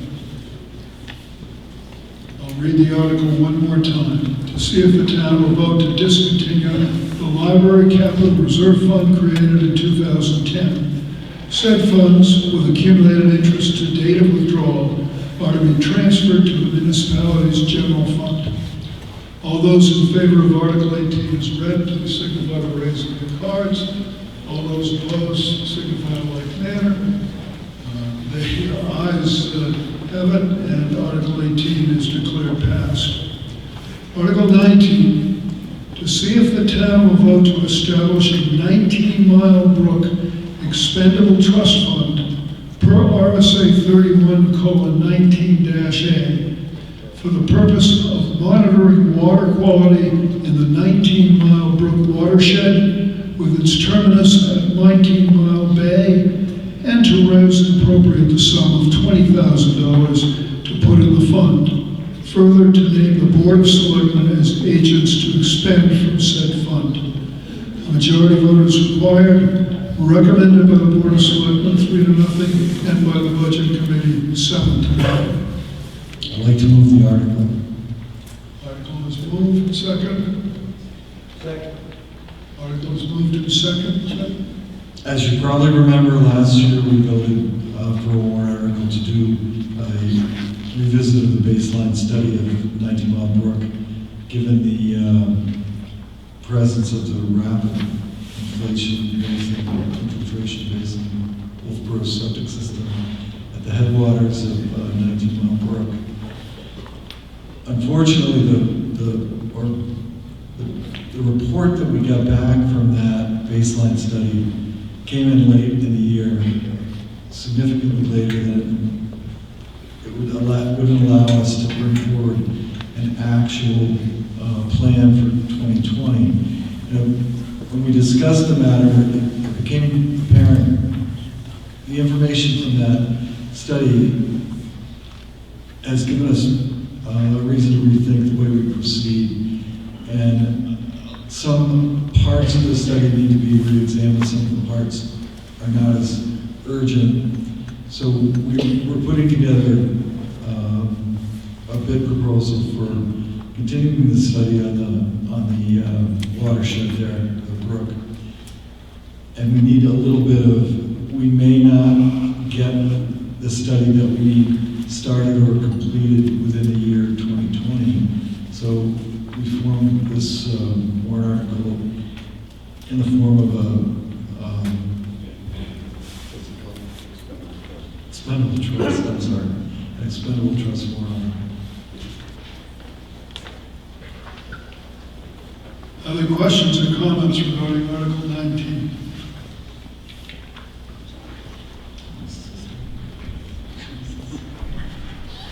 Thank you very much. I'm Alana Albee, and I'm very concerned about what's going on with this process, because we've waited years for the outcome of what's happened as a result of the failure of the rapid infiltration system established by the town of Wolfboro that's seeping into Tuftonboro property and into 19 Mile Brook. And there are concerns about the quality of the water in 19 Mile Bay itself. As we know, the monitoring of the water is done only intermittently by the state, and there's mixed reports about the quality. I do think that all the reports that have been done to date should be publicly available on the website, and that a public established committee, because we haven't done that to date, be established to actually work with the selectmen on this issue. I appreciate that we have a very busy conservation commission and that we probably need more than that to look at this issue. It's long overdue. Thank you. Are there any other comments? I never argue with my sister. Yeah. Are there any other comments or questions regarding Article 19?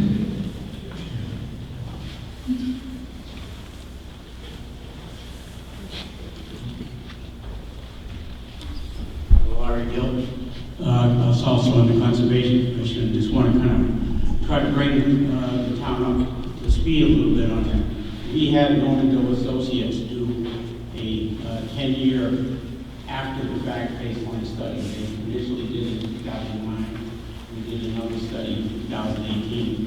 And one of the things that we had them do was to look at all of the monitoring records that Wolfboro has been collected, as well as what we've been collecting, primarily through Norman Doe, to get a sense of how those numbers look, and how they address some of the issues. Because that water, for all intents and purposes, becomes Tuftonboro's water in a very short distance.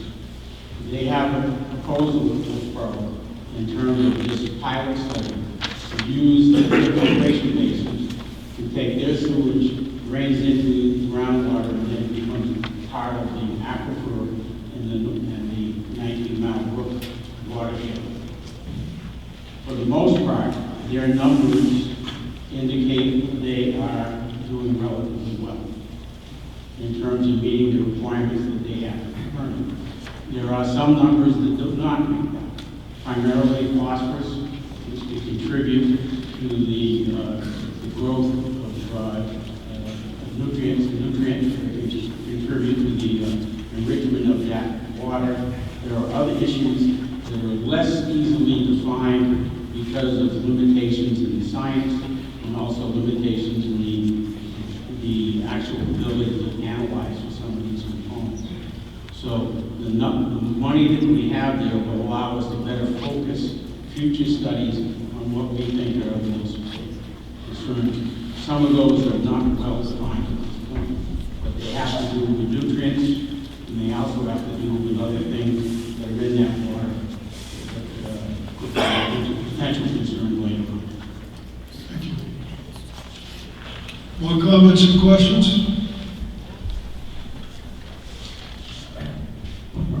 I'm just wondering what kind of cooperation we have with Wolfboro. Why is this just our problem? I mean, it is their landfill that is creating this issue, and I'm just wondering what extent of cooperative and cost sharing is available.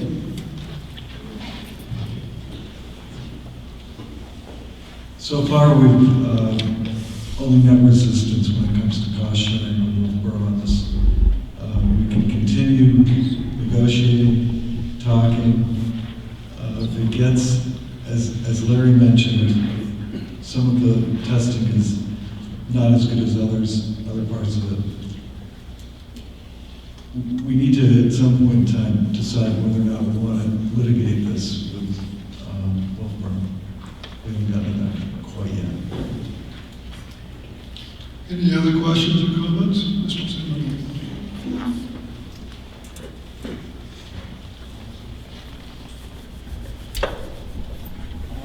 How does this fit under the Clean Water Act, the national law, or not fit under that? Well, all federal regulation like the Clean Water Act has to have concurrent local regulation in the form of state law. And the Department of Environmental Services monitors all of this, gives permits. So we have to depend on that agency to give us the information that the permit is in compliance.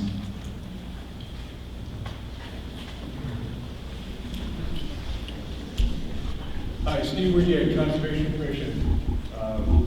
Right now, the effluent as it leaves the treatment facility in Wolfboro meets state standards, and the effluent we measure, or not the effluent, but the water we measure in 19 Mile Brook also meets state standards. Now, state standards are pretty tight. They go back a long way, and we've learned a lot scientifically since then. So there's definitely more we can look at. The question about Wolfboro anticipating, we have had some preliminary talk with one of the selectmen, and I think we can work something out with Wolfboro. If we can come up with a common understanding of what the standards should be and what we give Tupperware residents confidence. It'll take some there. And possibly the money in this warrant article could help us figure out what those standards should be. We probably need some technical advice. Are there any other questions or comments regarding Article 19? Seeing none, I shall reread the article. To see if the town will vote to establish a 19-mile brook expendable trust. Excuse me, my bifocal's getting in the way here. To see if the town will vote to establish a 19-mile brook expendable trust fund per RSA 31:19-A for the purpose of monitoring water quality in the 19-mile brook watershed with its terminus at 19 Mile Bay, and to raise and appropriate the sum of $20,000 to put in the fund, further to name the Board of Selectmen as agents to expend from said fund. All those who are in favor of the article as read, please signify by raising your voting cards. All those opposed, signify in like manner. The article is passed. Article 19 is passed. Article 20. To see if the town will vote pursuant to RSA 80:8 to authorize indefinitely until rescinded the selectmen to convey real property acquired by the town by tax collector's deed, by public auction and sealed bid, or in such manner as determined by the selectmen as justice may require. Majority vote is required. Recommended by the Board of Selectmen, 3-0. I move the article. Thank you. Second. So each of the last 2 years, the Board of Selectmen have held an auction for tax deeded properties that belong to the town. These are properties that we didn't set out to buy, but that we took because the owners failed to pay their taxes for more than 3 years. Some of the properties that we sold had been held by the town for in excess of 20 years. We currently have several properties that are available and we need to dispose of.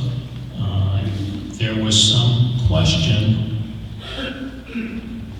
when we were back and forth with DRA relative to sale of tax deeded property, that because we didn't specifically include until rescinded in the article that that we would have to come back and ask the town meeting for approval to make the sale.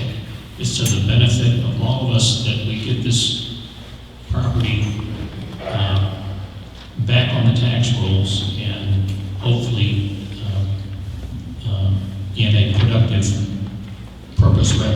is being held by the town.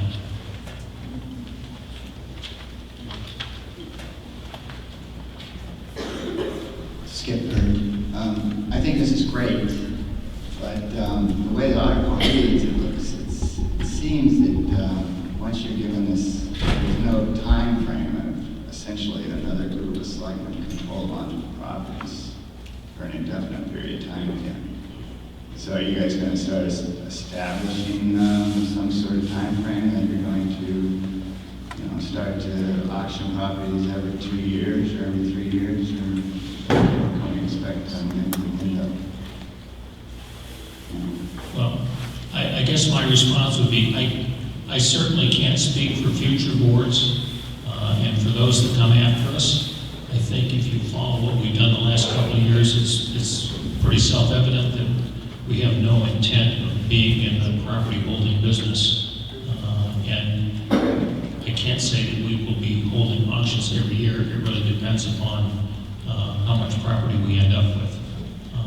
But it's certainly fair to say that the group of selectmen sitting in front of you today recognizes that holding tax deeded property for long periods of time is not in the town's interest. Any other questions or comments regarding the Article 20? Seeing none, I shall reread the article to see if the town will vote pursuant to RSA 80:8 to authorize indefinitely until rescinded the selectmen to convey real property acquired by the town by tax collector's deed, by public auction and sealed bid, or in such manner as determined by the selectmen as justice may require. All those who are in favor of the article as read, please raise your voting cards. All those opposed? The article is declared passed. Article 21, to see if the town will vote to establish a contingency fund for the current year for unanticipated expenses that may arise, and further, to raise and appropriate $5,000 to be put in the fund. Said sum to come from the unassigned fund balance. Any appropriation left in the fund at year end will lapse into the general fund. Majority vote is required, recommended by the Board of Selectmen 3-0, and the Budget Committee 7-0. Mr. Moderator, I move the article as read. Article is moved, second. Thank you. This is a housekeeping article that needs to be voted on every year. How it's worded and how it's funded is required by DRA in the state of New Hampshire. Every year, there's a furnace that blows up, or a well that has a problem, or shingles blow off for growth, and this is a legal way to have a contingency plan. Thank you. Are there any questions or comments regarding Article 21? Seeing none, I'll reread the article. To see if the town will vote to establish a contingency fund for the current year for unanticipated expenses that may arise, and further, to raise and appropriate $5,000 to put in the fund. Said sum to come from the unassigned fund balance. Any appropriation left in the fund at year end will lapse into the general fund. All those in favor of the article as read, please signify by raising your cards. All those opposed signify in a like manner. The ayes have it. I declare Article 21 is passed. Article 22. To see if the town will vote pursuant to RSA 41:11-A to authorize the Board of Selectmen to lease town-owned property for longer than 1 year, and to further authorize the construction and installation of new personal wireless service facilities on town-owned property, subject to obtaining all necessary approvals and subject to such other business terms determined by the Board of Selectmen to be in the best interest of town, including but not limited to an annual rental of market value with market rental escalators and adjustments, and subject to the taxation authority of the town for non-governmental use of government land, and to authorize the Board of Selectmen to take any action necessary to carry out this vote. Mr. Moderator, I move the article. Article is moved. Second? Second. Thank you. Bill? So, in 2019, we were approached by a cell phone service provider with an interest in placing cell phone towers on 2 parcels of town-owned property. One being the lot where the fire station is, and the other one, the highway garage.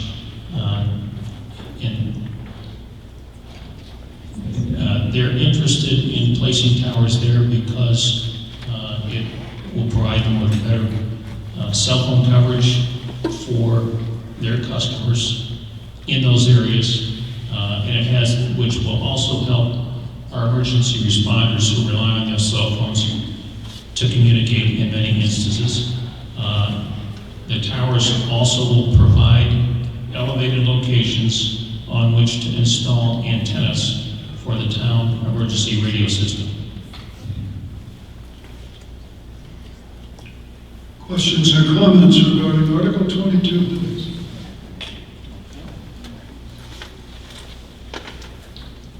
You ready to vote? I will reread the article.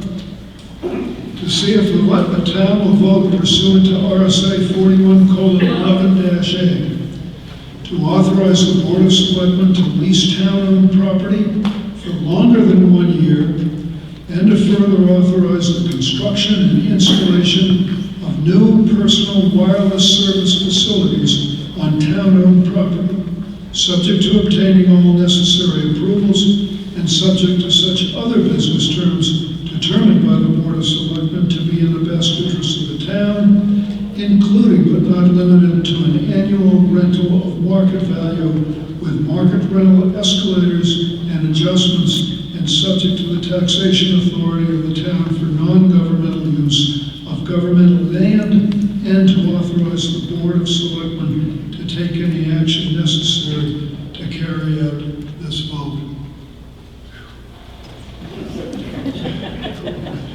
All those in favor of the article as read, please raise your cards. All those opposed, signal in like manner. Thank you. The ayes have it, and I declare Article 22 passed. Article 23.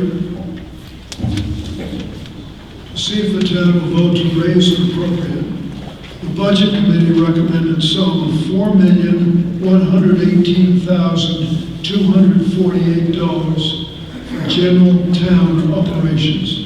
The Selectmen recommended $4,120,637. The article does not include any special or individual warrant articles. Majority vote is required. This is recommended by the Budget Committee 4-2. I'd like to move the article. Jack has moved the article. Second? Well, obviously, the selectmen came up with a little different budget. The bulk of it, $2,300, was a container that we thought we'd like to have for the Parks and Rec Department for storage of their various seasonal artifacts. As for the Budget Committee's budget, I guess I'll let the chairman of the Budget Committee address any questions or make statements.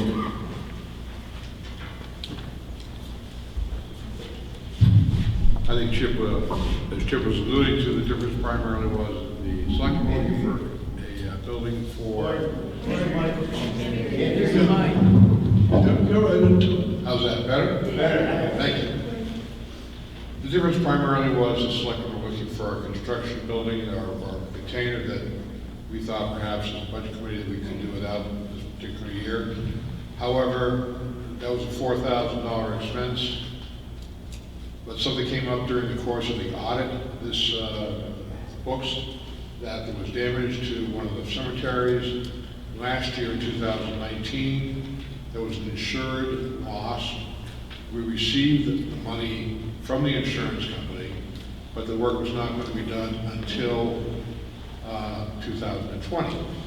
Under the advice of the auditors, they said the simplest and easiest bookkeeping manner was to increase the cemetery budget by that particular amount of money, which is something in the order of $2,200.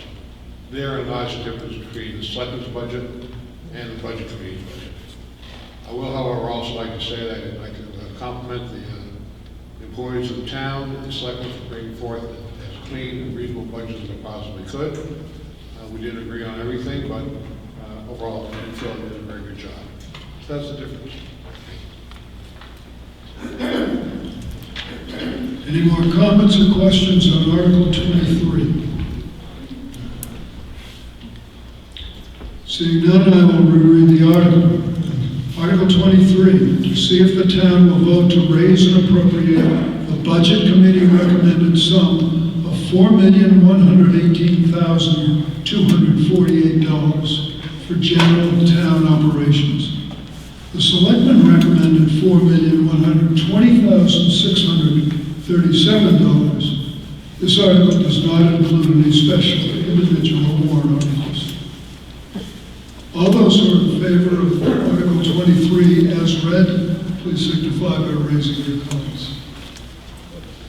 Thank you. All opposed, signify in a like manner. Thank you. The ayes have it, and I declare Article 23 is passed. Article 24, by petition, to see if the town will vote to reclassify a portion of Willand Road starting at its intersection with New Hampshire Route 171 and continuing 2,640 feet from a Class B highway, town-owned but not maintained, to a Class 5 highway. Let me rephrase that. Continuing 2,640 feet to change it from a Class 6 highway, town-owned but not maintained, to a Class 5 highway, town-owned and maintained. A vote majority vote is required. Is there a motion? Skipper and Ms. Mahoney, second. Thank you. Mr. Moderator, I'd like to offer an amendment to this article. I would like to insert the word conditionally in the first sentence and add the following sentence to the article. The reclassification of the designated portion of the land road is conditioned upon compliance with betterment assessments pursuant to RSA 231:22-A, 4, so that the amended article would now read, to see if the town will vote to conditionally reclassify a portion of the land road starting at its intersection with New Hampshire Route 171 and continuing 2,640 feet from a Class 6 highway, town-owned but not maintained, to a Class 5 highway, town-owned and maintained. The reclassification of the designated portion of the land road is conditioned upon compliance with betterment assessments pursuant to RSA 231:22-A, 4. We have a motion moved and second. Would you like to speak? Yeah. We're speaking basically to the amendment. We understand this is your motion, but we're speaking right now about the amendment to your motion. In other words, Bill has made an amendment to make the motion. Your motion. I'm all for the amendment. Okay. Well, I didn't know if let me say so. We're going to have to vote on that first. Let me just explain that the amendment brings the wording of the motion into compliance with the actual process that the selectmen will do in accepting the road. And it is consistent with conversations that we had with the petitioner as he began to put his petition together. In other words, once the road is in a condition where it can be properly maintained by the town road agent, then it will be accepted as a Class 5 road. Whether that work is done by the existing residents or whether the town does it and then collects from the residents in a betterment assessment, one way or the other. Comments or questions on this article or this amendment? Well, this road, I'm not familiar with this road. Is it a dirt road? It is. And the town is going to take over a dirt road and maintain It is a non-maintained town road that now has several residences on it. And the petition is asking that we take over maintenance. I can speak in general about the road. What is it? Is that okay? And then we can vote on this motion. We need to do the amendment. We need to do the amendment first, yeah. Let's, we have an amendment on the floor to the main motion, which we need to deal with first, and then we can discuss the main motion and whether it's appropriate or not. The amendment takes Article 24 as written and inserts the word conditionally in the first sentence. And it adds the sentence, the reclassification of the designated portion of Welland Road is conditioned upon compliance with betterment assessments pursuant to RSA 231:22-A6. 4. Thank you. This is an amendment to clarify the main motion and keep it in compliance with what the selectmen are going to have to do anyway, if I understand correctly, and it has the support of the petition. All those in favor of the amendment as read, please signify by raising your card. Thank you. The amendment is passed. We're now to the main motion. We're dealing with the main motion, and I will, for clarity, I will read how the main motion is now worded. To see if the town will vote to conditionally reclassify a portion of Welland Road, starting at its intersection with New Hampshire Route 171 and continuing 2,640 feet from a Class 6 highway, town-owned but not maintained, to a Class 5 highway, town-owned and maintained. The reclassification of the designated portion of Welland Road is conditioned upon compliance with betterment assessments pursuant to RSA 231:22-A4. Now, we have a motion, it's already been made, and you may speak to the amended motion. I'm Skip Hurt, and I have lived on Welland Road for 38 years. Welland Road is a gravel road with a paved apron at its intersection with Route 171. I have reclaimed and restored Welland Road to a standard comparable to most of our current gravel Class 5 town roads. There are currently 4 year-round residents living on the road. That equates to 14 people using the road daily. One of those is a severely handicapped woman that requires medical supplies weekly along with special care assistance. I have been the sole individual responsible for the improvement and the maintenance of the road. The other residents on the road are of very limited financial means who have depended on me to maintain the road. I am here to request that the town resume their responsibility to maintain Welland Road. And we are fine with any of the betterment assessments that the road agent or selectmen deem necessary. I've had 2 meetings with the selectmen on this request and spent 30 to 40 minutes with the budget committee discussing this request. And I was very pleased that the budget committee gave their unanimous approval to it. So, hope you guys vote yes. Questions and concerns regarding the Article 24? Betsy Thornton, does this mean that that road will then now connect 171 with Beach Pond Road and would then become a public thoroughfare? No. So So that means there has to be a turnaround someplace for a plow to get in and out? That's correct. Okay. Yeah, the Class 6 section of the road today is over a mile long, maybe a mile and a quarter. And this article seeks to reclassify only 1/2 mile of that. So there's still a portion from the end of the populated area on Land Road down to Camp William Lawrence that remains Class 6 and unmaintained.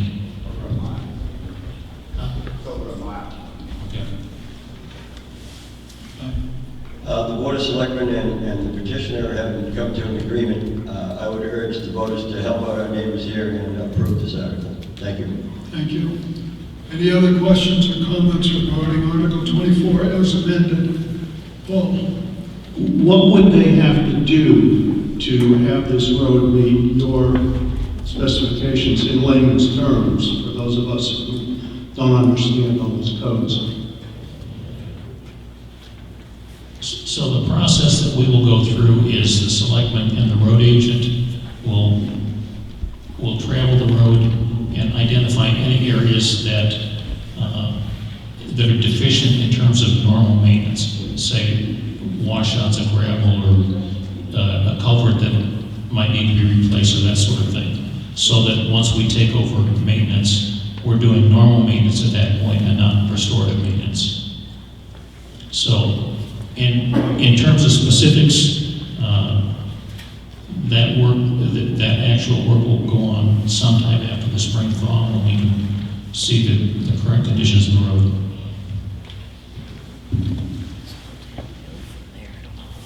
Are there any more questions or concerns regarding Article 24 as amended? Seeing none, I shall read the article once more. To see if the town will vote conditionally to reclassify a portion of Willand Road, starting at its intersection with New Hampshire Route 171 and continuing 2,640 feet from a Class 6 highway, town-owned but not maintained, to a Class 5 highway, town-owned and maintained. The reclassification of the designated portion of Willand Road is conditioned upon compliance with betterment assessments pursuant to RSA 231:22-A4. All those in favor of the amended article as read, please signify by raising your voting cards. All those opposed signify in a like manner. The ayes clearly have it. I declare Article 24 is passed. Article 25 is also by petition. May I ask if Randy Walker is in the house? Thank you. Article 25 is by petition to see if the town will vote to authorize the Board of Selectmen pursuant to RSA 674:40-A to accept title to the private roads known as Deer Path Lane and Farm Pond Road, formerly Farm Pond Lane, as Class 5 highways, town-owned and maintained, provided, 1, the roads meet all of the applicable design and construction standards for subdivision roads as contained in the town's subdivision regulations, and 2, a public hearing is held by the selectmen for the purpose of accepting the roads. A majority vote will be required. Representing the owner is my fellow moderator and attorney Randy Walker from Wolfboro, who would like to address this article. He's not a Tuftonboro resident, but he's very much involved with this particular article, and I hope that you have no objection to hearing him make the case for Article 25. Mr. Moderator, I'll move the article. Thank you. Second? Thank you. Seeing no objection, go ahead, Randy. Thank you, Mr. Moderator. I greatly appreciate being able to speak this evening. I represent Alan William Braymont, the own Farm Pond subdivision off of Union Wharf Road. They couldn't be here this evening, so they asked me to say a few words. I know this is your last article, so I'll be brief. The purpose of this article is to have you authorize the Board of Selectmen to take title to two roads, Farm Pond Road and Deer Path Lane, which again is on Union Wharf Road. It's on the south side of Pier 19. If this article should pass, we still have to come back for another public hearing and have the selectmen approve the work that has been done. By way of historical background, back in 2007, the Graymont subdivided their property into 25 lots, and fairly good-sized lots, with the intent that the town would take the roads over at some point. The planning board approved the subdivision, required the roads to be built to town specifications, and they were. The town required that a bond be posted to ensure that they were built to town specifications. That was posted. And the town asked the developer to have an engineer inspect the road as it was built. The town approved engineer, and that also occurred. So the road has been completely built with one exception. It doesn't have the final top coat of asphalt on it. We met with town council and the selectmen over the last several months, and it was their preference that the town was going to take over the road, that the final top coat be put down. So the Graymonts plan on doing that this spring or early summer if weather permits. So assuming that is done, you'll have a fully built road, asphalt from edge to edge. Final top coat will be put on and we built the town specs. The Graymonts naturally will pay for 100% of the cost of putting that asphalt down, as well as paying for the town approved engineer to inspect the work to make sure it was done. The town assesses the lots and homes in this subdivision at about $4 million. So there's a lot of revenue that's been generated by the town, for the town. The lots sell for roughly $100,000 each. The homes in this subdivision and lots range in value from $319,000 to $640,000. It's a very nice subdivision. It's done very, very well. The Graymonts took a lot of pride in doing it. You've been through it. You'll see it's really an exceptionally well-done subdivision. I've been asked to invite the selectmen to weigh in on whether you would recommend the article or not. You know, the Graymonts are hopeful that you will be supportive of it. And I'd be happy to answer any questions that anybody has. There's also a few homeowners in the subdivision who would like to speak in favor. So with that being said, thank you again for letting me speak. Thank you. Any comments or questions regarding Article 25?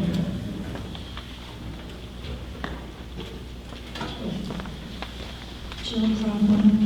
I have a question with the way it's worded, not with the intent, but I don't see how, the way I read this, if they meet all the regulations of the subdivision and they put the top coat on, obviously it would meet our requirements to make them town roads, which makes sense to me. But why would we have to hold a public hearing if in fact the selectmen have to approve it, accept it, if number one is met, according to the way this is written? Randy, you want to take that? I believe that was a requirement of town council. They wanted to have one more selectmen's meeting, a public hearing, so that you could weigh in one last time to make sure the road is actually built to town specs. But according to this, they would have to accept it if it met those requirements. So the public hearing is nonsensical. You have people come out to a public hearing and express views, but they wouldn't have any impact because it's already have to be accepted for this article. Yeah, I think the goal is that if you are in favor of it, which hopefully you are, that will be a strong indication to the selectmen as to which ways they should go when they have the next public hearing.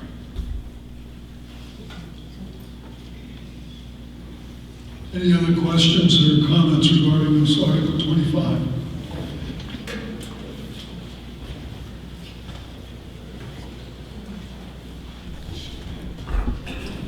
I just have a question, that is,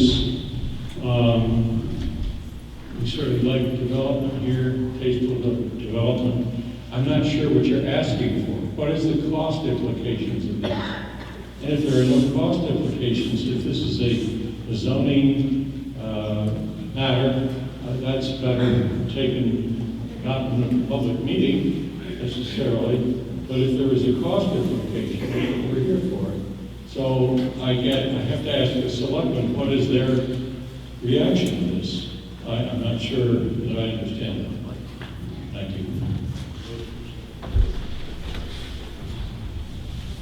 So from the perspective of the selectmen, this article is asking the legislative body to add to its road system.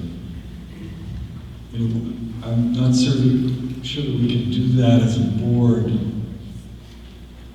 Throw something out, sua sponte. I think you actually have to authorize us to increase the miles of road in town, and that's what this is doing. I don't know that we have a lot of latitude about rejecting it, because we have, through our planning board, mandated that they build it to town specifications.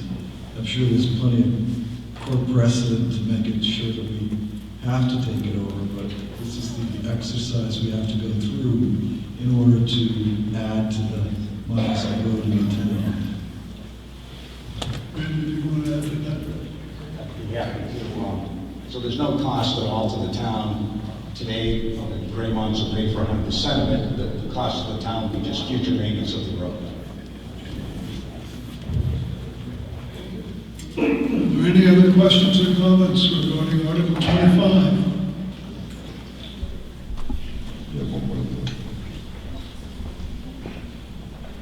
My name is Michael Kemp, and I'm a resident of Farm Pond Development.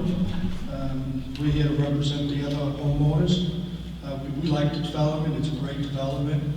And one of our reasons for getting the town to take over the road is to also enable us to have postal delivery. We're not public speakers here at all. We just wanted to introduce ourselves. There are actually four other homeowners here, Steve and Sharon Burley, and at the back is Doug and Ruth Canny.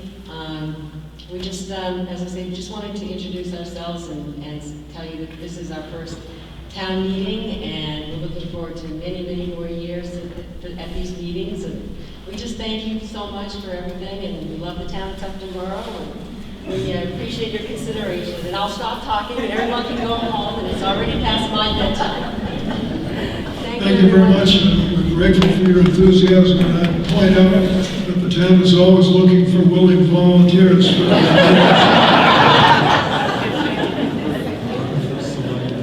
We have Article 25 by petition. Are there any more questions regarding this article?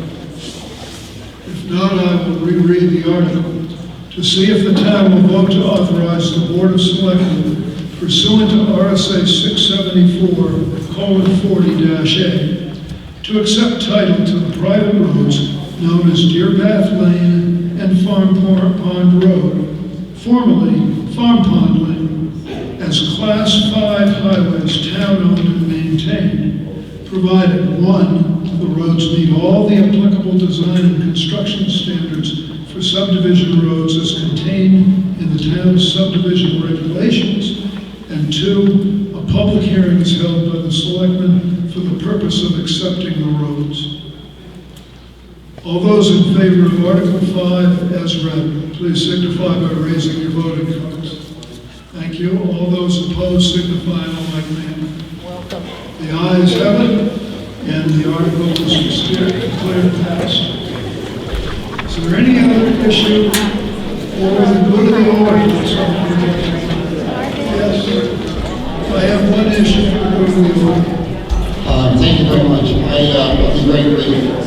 I would like to reaffirm what was mentioned earlier tonight, that the town does need to appoint a small committee that can act independently and look thoroughly into the matter of the evaporative filtration basins. I have some background with it. It goes back about 10 years ago. And at that time, we did achieve a response from the town of Wolfboro that it would participate in costs in monitoring the area. I believe that Wolfboro has, for the most part, been primarily interested in containing its own costs.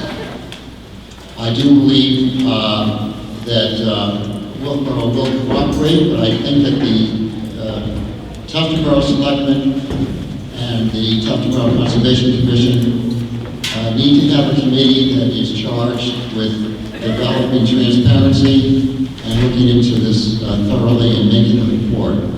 I would ask that the selectmen form this committee and that it ask for a report to be given to the selectmen and the Conservation Commission within 120 days. So noted, not this particular suggestion of Gary's, not having been warned, does not compel the selectmen to do anything, but it is nonetheless a good idea, and Gary, we appreciate your thoughts. If there's no objection, do I have a motion to dissolve the meeting? Yes, thank you. All in favor, say aye. Aye. Thank you very much.